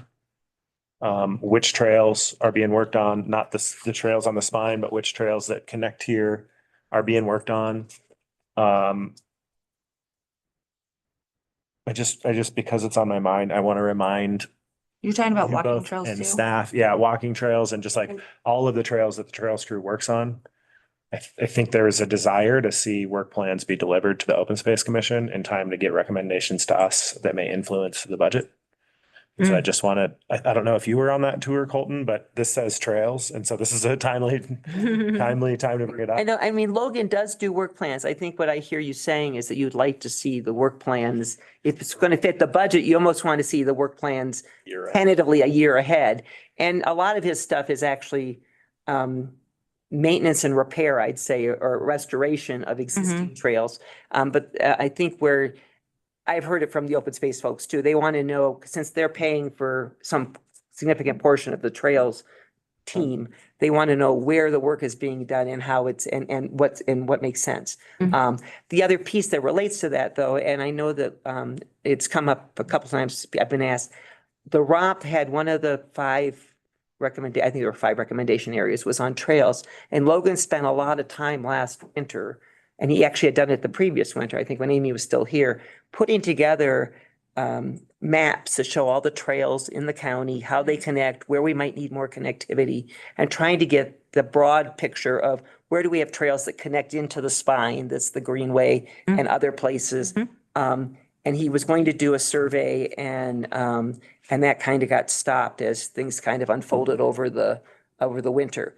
And so Colton, I mean, since you're sort of our person above us at the moment, I mean, he's not going to do it right now during trail season, but it may be something for him to pick up again, because he was trying to get public input on where does the public think we should see trails and connections and such. And that goes back to the COMBA stuff and everything I else. feel like part of the reason why, and this is what I get emails and when I'm out in the public, is people don't want to see more trails. They want to see management of the trails that we have. And so when they're being asked, where do you want more trails? Then they're like, well, we keep building trails and we're not managing. We've got a problem over here. We've got bathrooms, we've got parking, we've got, it's becoming a problem, just in people's neighborhoods. It's out of control. So that's like, if you ask where a trail needs to be built, I think that's the answers that we're gonna get. And I know I attended that one open space meeting, and I saw the frustration with the open space as well, because when we did the tours, they see it. They see signs backwards, or they see, people are dropping off trash, people are camping. I don't have to tell you. But I think, and that's what I would like to see too, is more of a management plan than just trails. Yeah. In addition to that, I think, or my take, and colleagues, I don't know if this is your memory, but my take on the direction that the board gave in that work session that Logan did, and it was so awesome to see his work and his passion for the work, was that we wanted to focus on trails that have connections to our economic centers. Less so than connecting trails, one trail and another, like in the backwoods that can be connected. Like, let's get our trails to connect directly into our commercial centers. And we have relayed that very firmly to the Forest Service and to COMBA and everyone else who's looking. I had a And discussion with. Our priority is connections to the areas. Mhm. Thank you. This specifically though, like this falls into another area, which is actually just direction to our trails team. Yeah. Right, and I have not looked at his survey, so I don't know exactly what questions he was going to ask. But I do know that you could look at what he's got on layers, and it would show you where things exist and and that would, you could use it to answer the question you're talking about, is what trails either need to be improved or need to be made to do exactly what you're talking about in terms of, just saying he has an inventory, it's a resource base that would help direct stuff. And we are also working on, as I said, most of their time, a significant portion of their time is dealing with management of the maintenance and working on things on the trails. Almost like you need 2 separate crews. But like he's actually, and we got him more people this year with the non-motorized trail grant, is really having enough people. Last year, he only had, with him, there was 2. There were 3 last year. Oh, wow. I think in defense of Logan, our issue is we just do not have enough resources to right now to adequately plan and manage and maintain at the same time. So That was he is even a problem really with doing Bethel. triage right now with the amount of use that our existing trails get. This whole conversation about how to, we could also, there's trails where we can loop Empire and Georgetown and Idaho Springs together, right? Those are good economic drivers by bringing people into 3 different urban areas, right? Like, and so, but, Logan's team right now is focusing on just triaging the use and damage. And we know we need to do better. And our position with all of our public lands partners is that like expansion of recreational, any recreational amenity in the county needs to come with expanded management, restrooms, parking, Mhm. like sustainability, not just build more trails. Right, absolutely. Because the secondary impact of those things is what's making it so difficult for us to maintain what we have, but also it rolls in the road and bridge, it rolls into public safety, it rolls into public health and And it rolls into like just communities, quality of life. quality of life. I did forward you, don't forget about NOCO places, because we are working on the next RPI. For the next grant cycle. They asked for $2.1 million. I can't remember what it was, but that's a pie in the sky, but Clear Creek can put in their ask for what they want for our part, which is they even included making trails, but trail closures, we last year asked for the waste study. Any of that stuff, we can include signs. And while we're under the resource constraints that we are, I think that's part of why it becomes really important to have direct insight into the trade-offs and right, because we've got trade-offs between maintaining existing trails, building new trails, and maintaining trailheads. And I know that some of the work around maintaining trailheads is not fun work. And I think it's important for us all to understand and appreciate that in a smaller organization, the not fun work also has to get done. And, like that's when I managed the Georgetown market, I emptied the grease trap to try to demonstrate that everybody has to be involved in the not fun work. I think Clear Creek County is in the same condition. Well, I appreciate seeing you out pushing a shovel when you have to. All that ethic is experienced across the organization. And which I think in terms of like the maintenance stuff, like the signs at the Arastra and stuff that you guys saw on that visit, part of it is us knowing that that's the case, because it isn't very hard once I know that we need a sign. I mean, the template is pretty much done. I just need to order it, and then Logan needs to take his crew. It will take them half an hour or something to put it up. And the fence needs to be fixed. I mean, but we need the input. And actually, in general, the public in Georgetown and other places has been really good at calling and letting us know that there's a tree down on a trail and whatever. And then Logan, not only is he doing triage as it goes out, like Mark Cuccinell told me that there were some trees down over in Alvarado. And some of them are on the trail and one's like at 4 feet. So it makes it really hard to go. So I told Logan last Thursday, and this week he'll go out and he'll take care of them. So he's juggling lots of stuff. And you also have things like what happened last year with the rain, with the Union Pass Trail got washed out.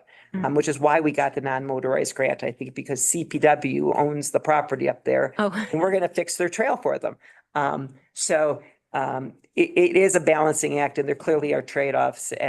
But it would be interesting to ask Logan what he's got in terms of what he's done and still trying to move forward the ROMP stuff. And it may just be the connections you're talking about coming down, and those trails may exist, or they may be, there's clear places where one could make them, and we go out and ask for funding because doing trails, depending on the kind of terrain, if they can get a mini X, and get money to support a mini X, then he can do a lot more work with a lot less time. And we use those, they've used it at Warren Gulch, and they used it in Floyd Hill. So it's everything kind of works together, but I will. That's through CPW too. Right. RPI. And and to get people more in, coming down into the towns and maybe leaving the sheep alone, the sheep habitat, or, you know, I think all that goes hand in hand. Right.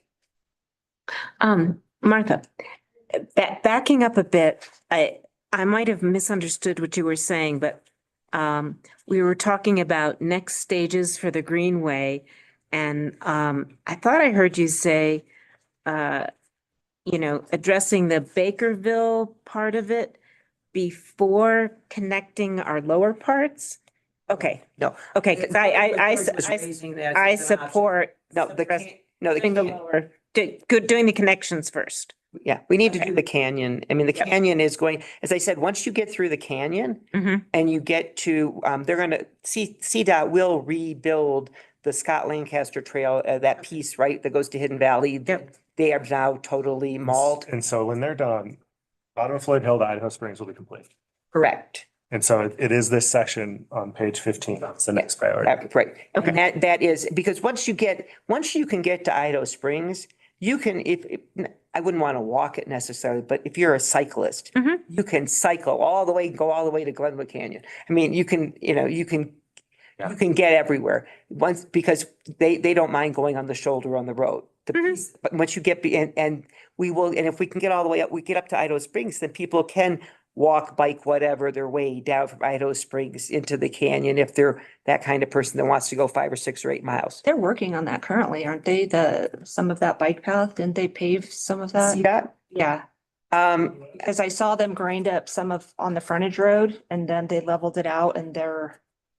Oh, well, right by Two Bears, they actually, it's a rafting output for us, and they smoothed it out for us until that is all going to get redone as a trailhead or as a better output access point when they redo the US 6 interchange. But what they did was temporarily improve it because it had all sorts of gullies for us. And then what about from like the ball fields to there? They are currently using that as a main access point, and they are building towers and things. When they are done, the trail will be done. And Colton, you may know better than I do because I wasn't involved in the last bit with Amy. My understanding from the last time I walked it is you will come from the Hidden Valley area along the trail, and where it starts to go uphill, there'll be a bridge over to the frontage road, which will go not where I-70 currently goes. It'll go over to an area there that there will be a trailhead, and then there will be another bridge back to the other side. And then it will end up sort of, I think essentially where it ends is where it used to end up on where that exit ramp comes down. So yes, that part will all be built and finished when they finish that project. And actually the stuff from the frontage road that will be on where we currently have I-70 will add a whole nother area for parking in terms of people going down in the canyon and stuff and creek access. And it's that there's sort of once again, the other side is actually pretty untouched and pretty natural. And it's kind of swings out, and there'll be a fair amount of parking in there, which will be great for getting people going sort of both ways. This will be like the third time they've done that, right? In terms of the trail? Yeah. Well, no, this is a different section that they have. They're moving it now to the new frontage road. Right. They've built that whole. Oh, yeah, when they did the one, they went through and made the express lane and stuff, yeah. Wow. Yeah. But it will come out, well, my understanding is the frontage road is actually gonna follow one of the existing road base, so they're not gonna have to redo that. They're just gonna take out the stuff that they don't need anymore. It gets very confusing sometimes. A lot of materials moved. Yeah, but yeah, the canyon is the priority, because I think once you get there, for many people, you can get to Idaho Springs on an alternative path, and then you can pick and choose who you are and how you want to proceed from there as a user. I would imagine electric bikes have changed that too from the beginning of this idea. Then thinking like X amount of people are going to use it, but now you could pretty much have families come up on their electric bikes that get 30 miles on a charge and come and be able to charge It is again. becoming a very big management problem now. Mhm. Most of these trails are not rated for the speed that those bikes are going. Right. They're driving on roads. There was a kid who went into 70 the other day Oh, in Denver. I mean, I think that whole innovation cycle is great. And like, bringing an alternative, cheaper form of transportation and democratizing it, but we are not prepared to manage that kind of No, and that ability right at this Time's point. just changing too. they're fast and heavy enough that you. They're motorcycles. Actually keeps them off of Mhm. these kinds of trails. Well, And they're light enough that kind of dangerous to have them on the road too. Mhm. like I say, it generally, like most places have allowed, I want to say it's class one, the ones that can only go to like 20 miles an hour. They're allowed on the trails. Once you get anything above that, where you start having a throttle and more power and whatever, they're not allowed on most trails. Yeah, most of the regional trails in Denver now are on a 15-mile-an-hour speed limit, and they'll have radar guns and Oh, cool. tickets Yeah. Oh, because people can go 75 miles an hour on these things now. No. So they can still use the trails, they Yeah. just can't go that fast. Yeah. So Wow. it is going to complicate things. I mean, but yeah, I think it's something that as we're going forward and we're thinking about infrastructure going into the future, we need to keep in mind that we are in a change environment right now with some of this stuff. Which is still better than cars, but Well, thank you. Any other questions? well, right. thank you for the opportunity. And I was glad to be able to deliver your request from January in a relatively timely manner. So, and if you have any other questions as you look at stuff, let me know and I will, take it from there and we'll see you. Yeah. It is next week. We're going to Alps Mountain, 25th. And all we said was next year. And colleagues, as we think about joint meetings at the Open Space Commission, maybe maybe it's actually just worth asking the Open Space Commission being updated on this work session and the direction that was given. Yeah. Thank you. And I mean, that's the other question is the Open Space Commission for years sort of spearheaded the Greenway effort because nobody else was doing it. And then Amy picked it up as part of her portfolio. And I guess the question is, you want the open space to, and they're just advisory, but whether you want, actually the question is, do you want me to pick it up and move it as part of my portfolio? I'm doing open space stuff and I'm doing the special events and I'm doing rafting, but I think that's a question, I mean, for Colton to decide that if we want to start looking at grants and whatever for Greenway, whether that becomes part of, I'm presuming I'm probably the logical person, but do it, but I just need So direction on how to proceed on that. about it. Yeah, no, I was saying, just change, because staff, so direct staff, but staff gets directed. Thank you. Very much. Thank you. Thank you. Should we take a lunch break? Well, so we have the only thing that's got a time now is a resolution at 1:30. Martha, please don't stay for a sec. Sure. You want to read in another executive session about an potential open space acquisition? Therefore, so we can do it now and take our lunch after that. Well, it's only, or we can just do it after the 1:30. It'll be a pretty short lunch. Does it make sense if we need Martha for one of them and she's here to? And I'll be back. Kinda what I- for Cindy's. Move on it. Yeah, we can either do it at one after Cindy's thing, or we can do it now. I'm available. I had it on my agenda. Oh, okay. All right. Well, let's do it now after a 5-minute break. Okay. Going on a 5-minute break.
Creek Board of County Commissioners is back in session. We will be moving into executive session at which no decisions will be made and minutes will be kept. Thank you. So we just need another motion to move back into executive session. Shoot. Thank you. May I have a motion? It's from you. Okay, I made a motion. May I have a second? Okay, I have a motion for executive session. I'm going to read the following purposes in. Thank you. Pursuant to CRS 246402-4B and D for the county attorney to meet with the Board of County Commissioners for the purposes of receiving legal advice on specific legal questions pertaining to the county's obligations to fund certain necessary expenses of the district attorney's office budget under CRS 20-1-302 and determining positions relative to matters that may be subject to negotiations, developing strategy for negotiations, and instructing negotiators with regard to meeting these obligations. Then pursuant to CRS 246402-4B for the county attorney to meet with the Board of County Commissioners for the purpose of receiving legal advice on specific legal questions pertaining to HB 25-1247, county lodging tax expansion, and pursuing a ballot measure consistent with the authority granted therein. And then there is an add-on executive session that I'm going to read into the record and will be added to the supplemental agenda.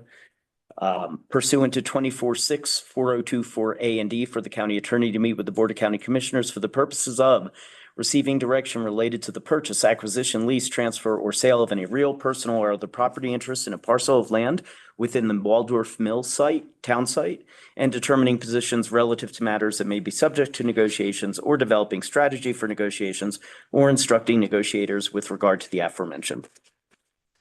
Peter, wait a minute. We didn't do the tourism board, day-to-day administration of lodging tax revenue.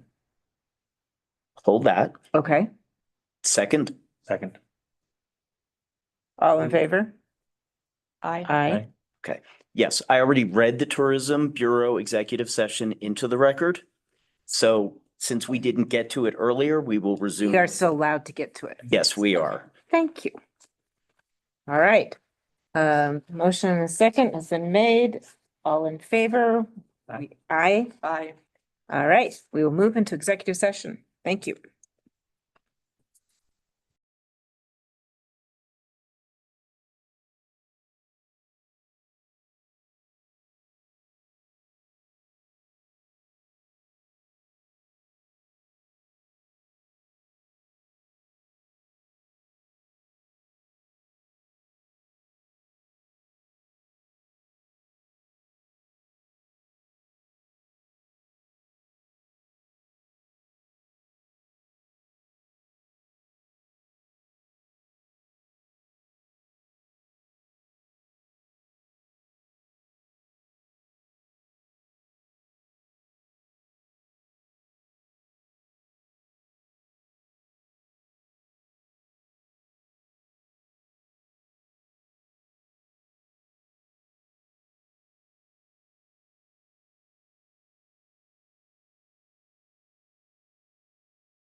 The Clear Creek Board of County Commissioners is back in session. We have concluded our executive session at which no decisions were made, no minutes were taken.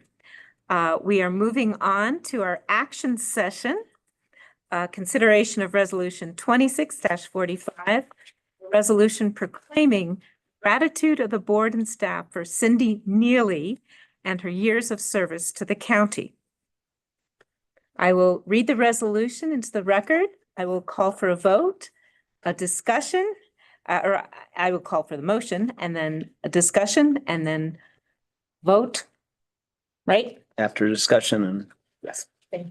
And during discussion, members of the audience will be invited to contribute? Yes, absolutely. All right. Resolution 26-45. Resolution proclaiming the gratitude and appreciation of the Board of County Commissioners for the service of Cindy Neely. Whereas, where is she? There she's hiding behind that. Whereas Cindy Neely has faithfully served Clear Creek County as a transportation and corridor consultant for approximately 18 years and has devoted much of her time to advocating for the interests of Clear Creek County and its residents regarding transportation projects affecting the Interstate I-70 corridor. And whereas Ms. Neely's involvement in transportation planning and advocacy within Clear Creek County extends far beyond her consulting contract with the county, dating back to the mid-'80s when she helped establish the Clear Creek County I-70 Task Force and began a decades-long commitment to ensuring that local voices were heard in decisions affecting the county. And whereas throughout her service, Ms. Neely represented Clear Creek County in countless meetings, negotiations, planning efforts, and project discussions with the Colorado Department of Transportation and other stakeholders, providing knowledgeable, effective, and respected advocacy on behalf of the county. And whereas Ms. Neely played an important role in the development and implementation of transportation improvements along the Interstate 70 corridor and was a strong advocate for context-sensitive solutions and other collaborative approaches that balanced transportation needs with the preservation of Clear Creek County's communities, environment, history, and character. And whereas through her professionalism, dedication, institutional knowledge, and unwavering commitment to the public interest, Ms. Neely helped shape transportation policy and infrastructure decisions that will benefit Clear Creek County for generations to come. And whereas Ms. Neely has announced her retirement from her consulting role with Clear Creek County effective June 30th, 2026, noting with pride that the county now possesses capable in-house staff prepared to continue the important work she has championed for many years. And whereas the Board of County Commissioners wishes to recognize and honor Ms. Neely's extraordinary service, her lasting contributions to Clear Creek County, and the positive impact she has had on county government, transportation planning, and the residents of Clear Creek County. Now, therefore, be it resolved by the Board of County Commissioners of Clear Creek County, Colorado, that the board hereby proclaims its sincere gratitude and appreciation to Cindy Neely for her many years of dedicated service to Clear Creek County. The board recognizes Ms. Neely's significant contributions to transportation planning and advocacy within Clear Creek County. Her leadership in matters concerning the Interstate 70 corridor, and her steadfast commitment to protecting and advancing the interests of the county and its residents.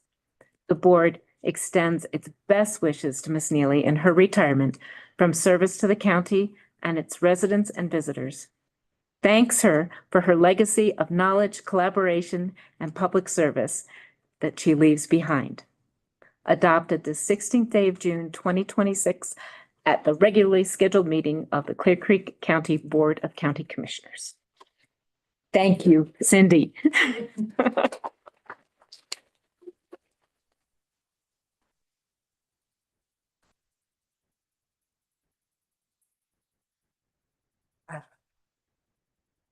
Do I need a motion first? You want to ask for a motion? May I have a motion? I would like to make a motion for the adoption of resolution R 26-45, a resolution proclaiming the gratitude of the Board of Staff for Cindy Neely and her years of service to the county. Second. Do we have a discussion? So, Opening it up to public comment? perfect. Does anyone have anything they'd like to say? Looking at each Randy, Joanne? You're in the front row. Okay. I came prepared with mine in writing because I want to make sure it's accurate and I don't misspeak. I'm starting off my comments with some old news from 1989. Specifically, the Clear Creek Current, March 15th, 1989, an opinion column written by Carrie Stiff, who was the founder of the Clear Creek Current and co-prop for many years. The headline was, "When the Highway Department Pinocchios speak, watch their noses." Now, I'm not doing this to bash anybody, but you need to understand the history of where we all came from.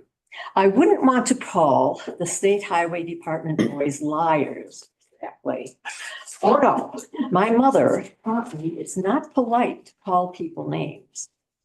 But I might note, oh so politely, that the Highway Department's boys' noses seem to be growing a little bit, just like Pinocchio's. It wasn't too long ago, back in January, as I recall, that 3 State Highway Department officials came to Idaho Springs and tried to calm the natives' fears about the widening of I-70. The money just isn't there for a widening project in the mountains, the highway officials assured us. Even if it were, the project probably couldn't begin for another 15 or 20 years or so. Our historic buildings will be safe from the highway department bulldozers, at least for a while, they said soothingly. Well, folks, tain't necessarily so. Consider the final I-70 study needs assessment, a copy of which is on file at the county commissioner's office, along with 5 accompanying technical books. Cindy Neely of Georgetown has taken the time to look at the needs assessment closely, and she has discovered some interesting things. First of all, the committee set up to do the study was skewed in favor of the west slope. Now, that was all a direct quote from his editorial. So now I'm going to kind of summarize a little bit because it goes on for a full half page, multiple columns. So Eagle and Summit counties were represented, 4 ski resorts, Breckenridge Vale, Copper, Keystone. The towns of Eagle, Frisco, Silverthorne, Vale, Breck. Clear Creek County had 2 participants, one a county commissioner and one from the Loveland ski area. Not one community in Clear Creek County was represented. The needs assessment set priorities for 1991 through 2000. So those priorities included widening I-70 from Silverthorne to the Eisenhower Johnson Memorial Tunnel, and then from Floyd Hill through all of Clear Creek County. So this was going to be accomplished. That was a priority by the year 2000.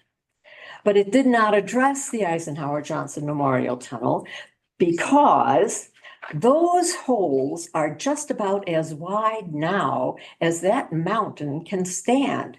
And that was according to the Bend District Engineer, Phil McCullough. Key planning issues identified in the needs assessment were water quality, erosion control, and fire protection. Just 3 items. Thanks to Cindy's diligence and persistence, Clear Creek County woke up to the threats that we would be facing. On May 28th, 1989, Cindy proposed the formation of a countywide I-70 committee to study data, agencies, proposed actions and impacts, and to investigate avenues for citizen input. The efforts of this countywide committee evolved and carried on for over 10 years, eventually leading to the commitment in 2000 from the Federal Highway Administration and CDOT to do a full-blown environmental study, the programmatic environmental impact statement. Once again, Cindy motivated and organized representatives from our communities to assure that that document would appropriately address the impacts that would occur in Clear Creek County. The final PEIS and its record of decision were not completed and signed until 2011. I mean, this is going on for decades with a certain champion behind it all. Since 2011, Cindy has continued to work on behalf of Clear Creek County and its communities and to motivate so many of us to assure that the record of decision and its processes are fully implemented. So Cindy is now stepping back from 37 years of effort on this issue. And so it's up to the rest of us, the community members, the leaders and citizens to carry forward the spirit of involvement and dedication as CDOT's highway projects continue. Local governments have asserted their 1041 authority to shape these transportation projects. To honor Cindy's dedication to Clear Creek County and its communities and transportation matters, I urge you all to continue to use that authority to make these projects as beneficial to our Clear Creek County community as you possibly can. That's my contribution today.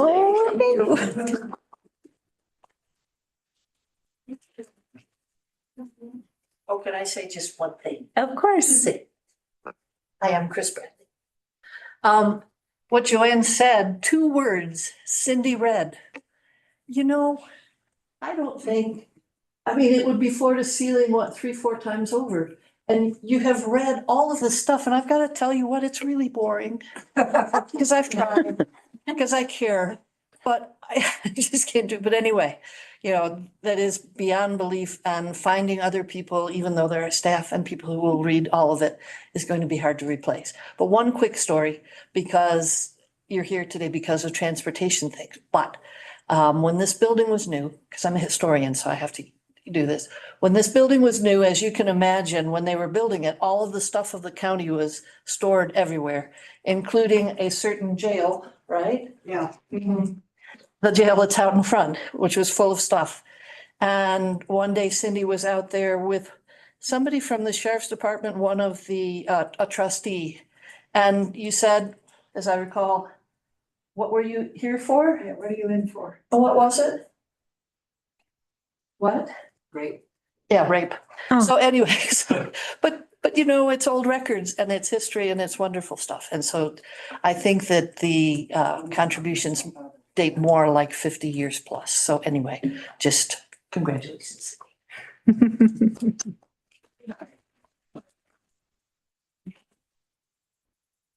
She should have added that I asked him when I was pulling stuff out from underneath one of those bunks that was in the old stone jail. So I had my head underneath the bunks.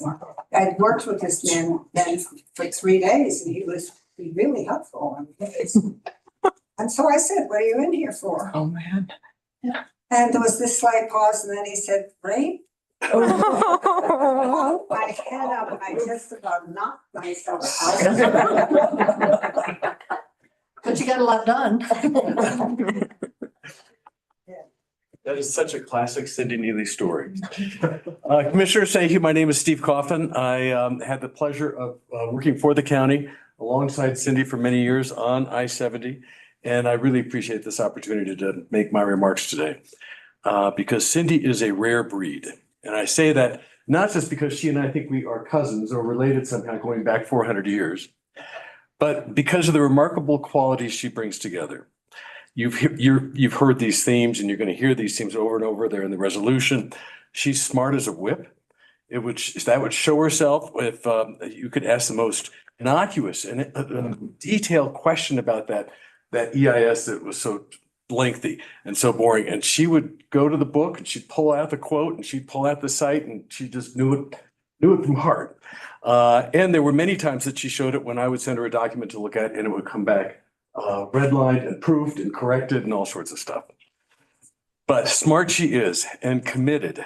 That is a second quality she brings. Some might say appropriately tenacious in your belief and pushing your belief of what's right. She has incredible judgment and astuteness. She can read a situation and know when to push, what to push, when it is time to push, and when to sit back and let things evolve a little bit more. She has a wonderful laugh and a sense of humor that's just phenomenal. And the way she embraces life is something we should all model. Her passion about her community, about history, honoring those who come before us, about Clear Creek County. You have been so fortunate to have her as your advocate, protector, and champion all these years. In all my years as a consultant, a lawyer, and whatever else I've been, I've had the good fortune of meeting some amazing people. People I respect, people who want to do the right thing and make the world a better place, people who are intelligent and critical thinkers, and Cindy Neely is one of those people. Thank you.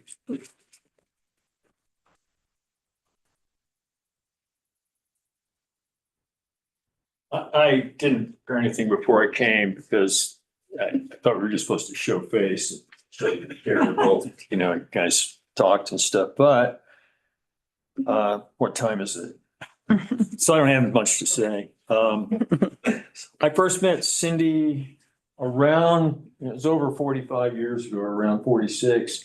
I think at the Hamill House, when I went there to get some information about historic preservation on some work I was doing and some work that I could do for the Historical Society, because I ended up doing for a few years as a carpenter and contractor, a lot of historic preservation. And the thought that I remember being particularly struck, you know, as soon as I met her in the Hamill House that day, because I don't think she smiled once. She was extremely serious about what she was doing. It was clear to me that she was competent and that she had the smarts. And so that I better listen to it if I wanted to know how to survive in Georgetown. And I did that. And the thing I learned was that she was absolutely tenacious, as the word was said a moment ago, which triggered writing these things down, about historic preservation. And that tenacity is kind of self-fulfilling and self-preserving itself. It allows you to, being tenacious allows you to keep being tenacious, because then people know that you're tenacious and they start making sure they have you there to be tenacious when you need somebody. So you're there because you're motivated to be there, and you're there because people recognize it, respect it, and bring you in. She has not only had the tenacity and the diligence to stay with it and the endurance to stay with so much that she's done over all these years, but she does it because she has a heart, and she has a heart for all of these things.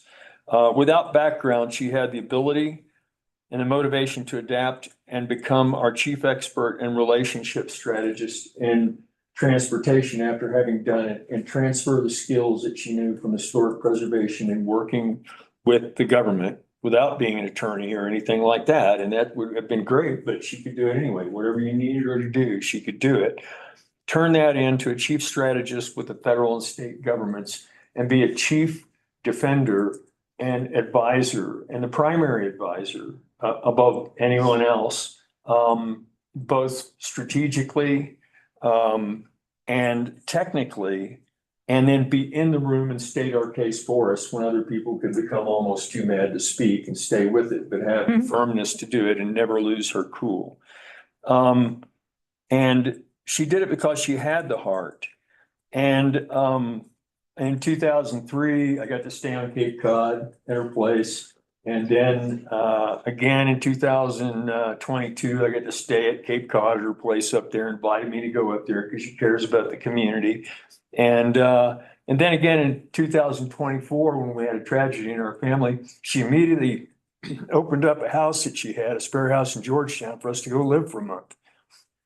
And so she's always there for the community because she cares about the people, which is why she cares about the history and how we contribute to it in our own So, so that motivation that she has comes from the love, which provides her the courage and the actual ability to nurture and keep alive the community, the history of the community, our technical ability to manage our relationships with big, gigantic governments around us so that we can continue to survive in a way that we want to be, and does it for us, and she does it for people, and she's done it forever. For 46 years, that's all I've known her to do since she's been here.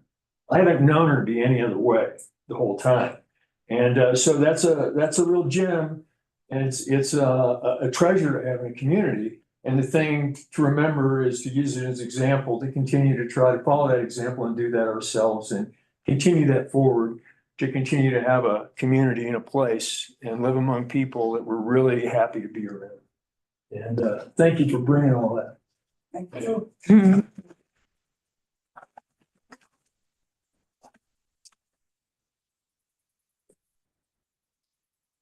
There any other members of the public here who would like to make public comment? Okay, anyone online? You do have a hand raised online? Do I get to respond? Oh, one more person's gonna speak about you and then you can respond. All right, She they wants are to- crossing over right now. Do you want to confront these allegations without in here? Hi there, you can go ahead with your public comment. Can you hear me now? Yes.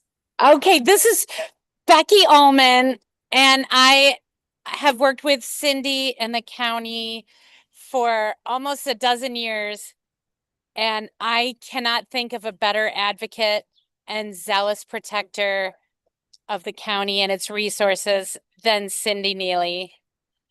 And I also want to say, following up on Randy's comment, I'm on the Cape right now in a little coffee shop near Cindy's cottage, which she so graciously offered me to stay. And I'm absolutely so grateful for knowing her. She was a colleague and is a friend. We're going to miss you, Cindy.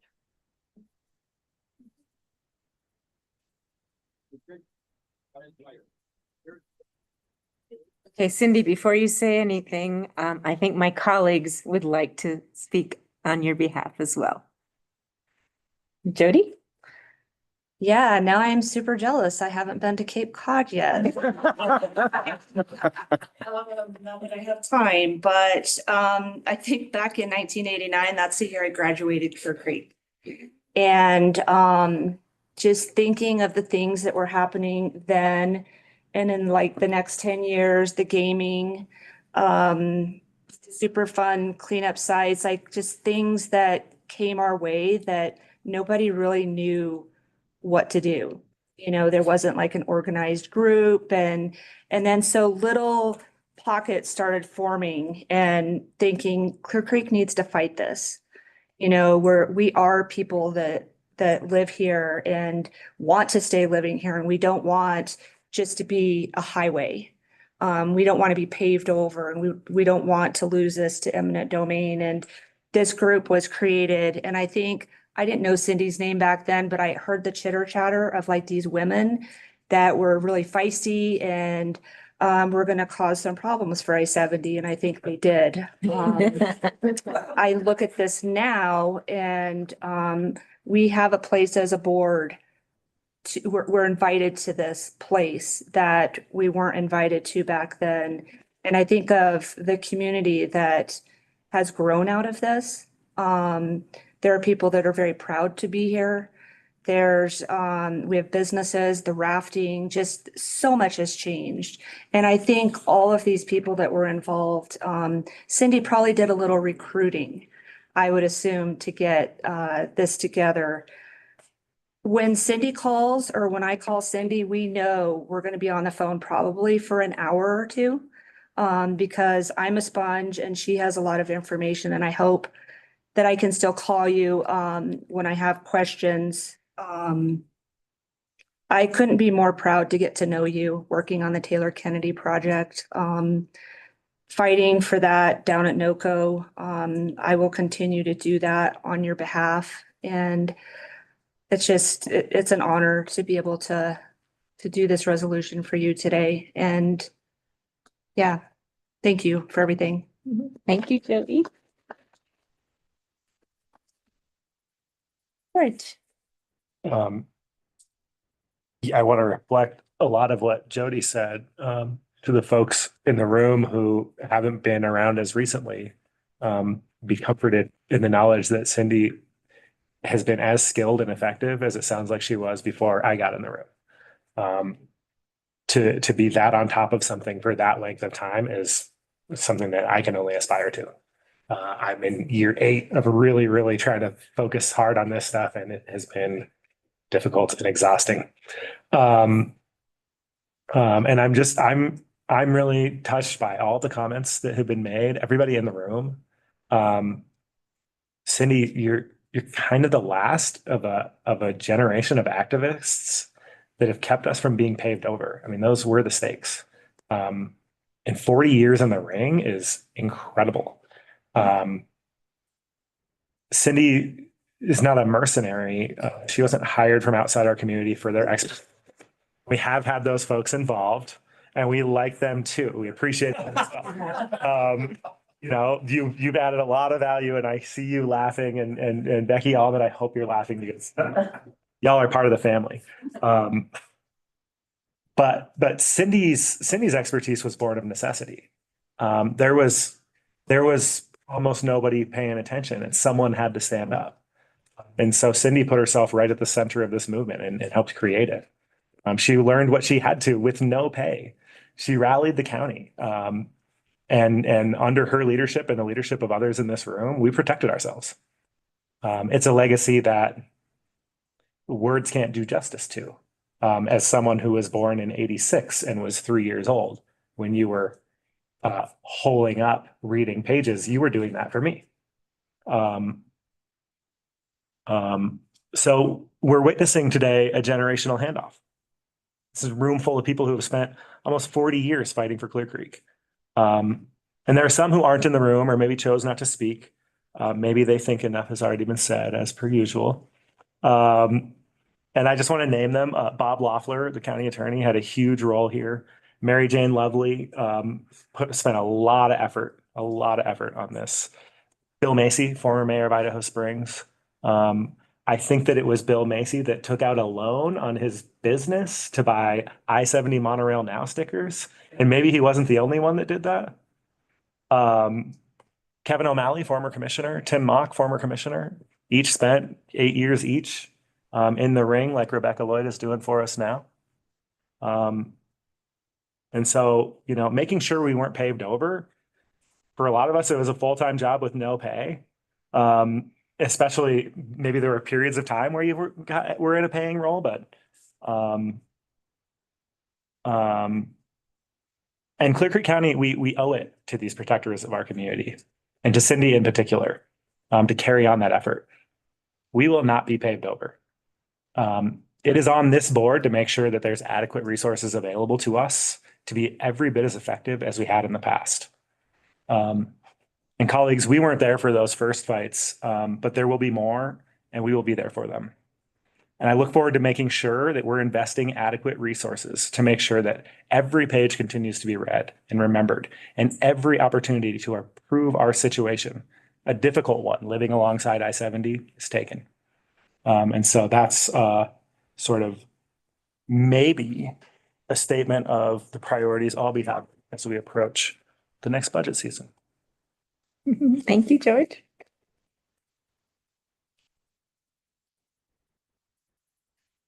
Just briefly, I first heard about this amazing woman, Cindy Neely, from my husband, former Commissioner Peter Monson, who admired her for her work on behalf of the county. When I was first campaigning, she generously agreed to meet with me and outline issues facing all of Clear Creek. I had the pleasure of finding out that she attended my small private college in Massachusetts, Mount Holyoke College, and just had a lovely discussion with you that day about everything. Subsequent to my election, Cindy met with me to help me get up to speed on the continuing I-70 issues. And I am on the I-70 Coalition, the I-70 collaborative effort, and I will keep working on behalf of the county. And I know that you'll let me reach out for more advice as the year goes on. But thank you very much.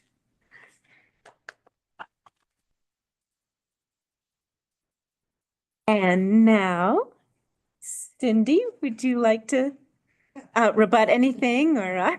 But would like to say a couple of things. I appreciate everybody's kind words, but nobody does anything by themselves.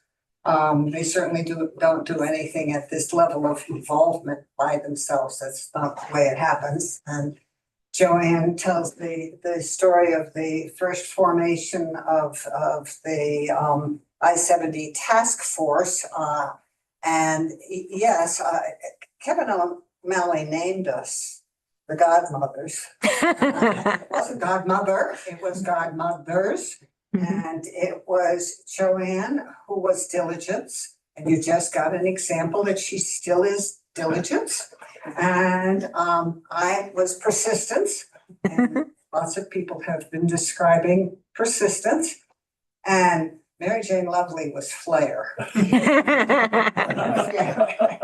And that's what Kevin O'Malley knew us as we started down the path of trying to get the county a seat at the table. And we did some very strategic kinds of things. Joanne wrote to the United States Secretary of Transportation in order to stick her foot in front of one of our state level directors of transportation. And she successfully stuck her foot in front of him and tripped him for about 8 years, which was really, really good. Mary Jane in the position of flair when it came to finding a preferred alternative. We would get to meetings early and we would switch where name tags were sitting so that Mary Jane could sit by someone and her job was to distract them enough so they did not know what they were really voting for. And the then city manager of Vail, whose name shall remain nameless at the moment, fell into that trap repeatedly. I couldn't understand. So yes, it's been a journey all the way through, and it was all volunteer until the day Kevin O'Malley looked at me and said, "You just can't put in this amount of time over," because we were reaching the place of coming to a preferred alternative to a final EIS. So there have been lots of stressful times, but there have been also some really, really good times. And I'm not getting on a plane and leaving. I'm not packing up my house. What I have told Sveta and Garrett is, and I have a couple of meetings with them in the next 2 weeks, but I've also said, if you hit something that you would like some background on, call me up. And that goes for you too. Thank you. That goes for Kathy. But basically I'm not doing is I'm not going to meetings and arguing the point, and I'm no longer reading the documents that are, Christine's quite right, just huge. I do know how to read a set of highway plans these days. I just don't intend to do it again. The last set that I looked at was 750 pages long. It was for a portion of Floyd Hill. And no, all that I think I could stop doing for a while. And that said, I still work for the town of Georgetown. And I obviously do some work periodically for Silverthorne. So I'm not leaving. I very much appreciate everybody who showed up. That's just a real honor. And I thank you.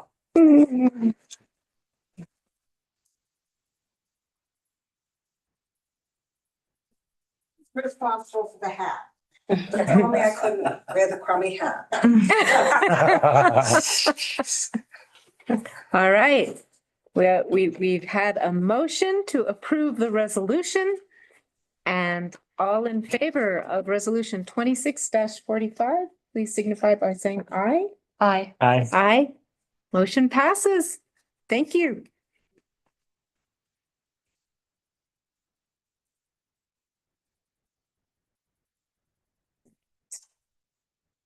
For the record, Yes. item 10 on the agenda, which was 1 o'clock. Mhm. Consideration of approval of the WIOA Act Memoranda of Understanding.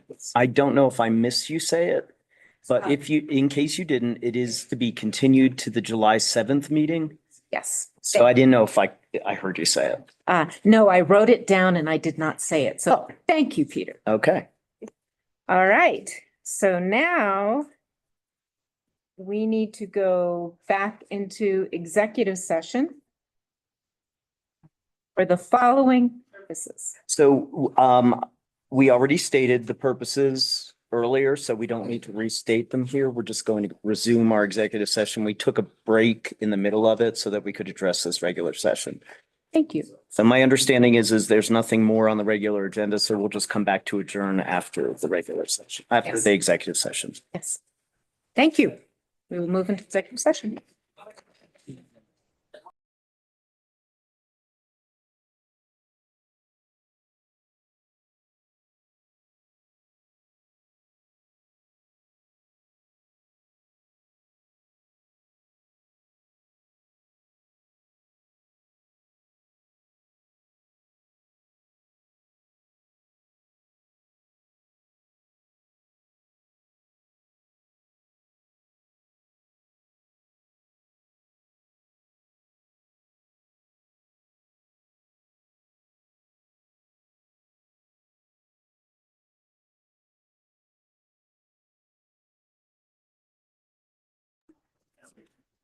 The Clear Creek Board of County Commissioners are back in session in order to go into executive session for the reasons stated earlier. And may I have a motion to move into executive session? Second. Perfect. Okay. All in favor? All in favor? Aye. Aye. Thank you. Thank you.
Clear Creek Board of County Commissioners have concluded their executive session. No minutes were taken, no decisions were made. We are back in session in order to adjourn the meeting.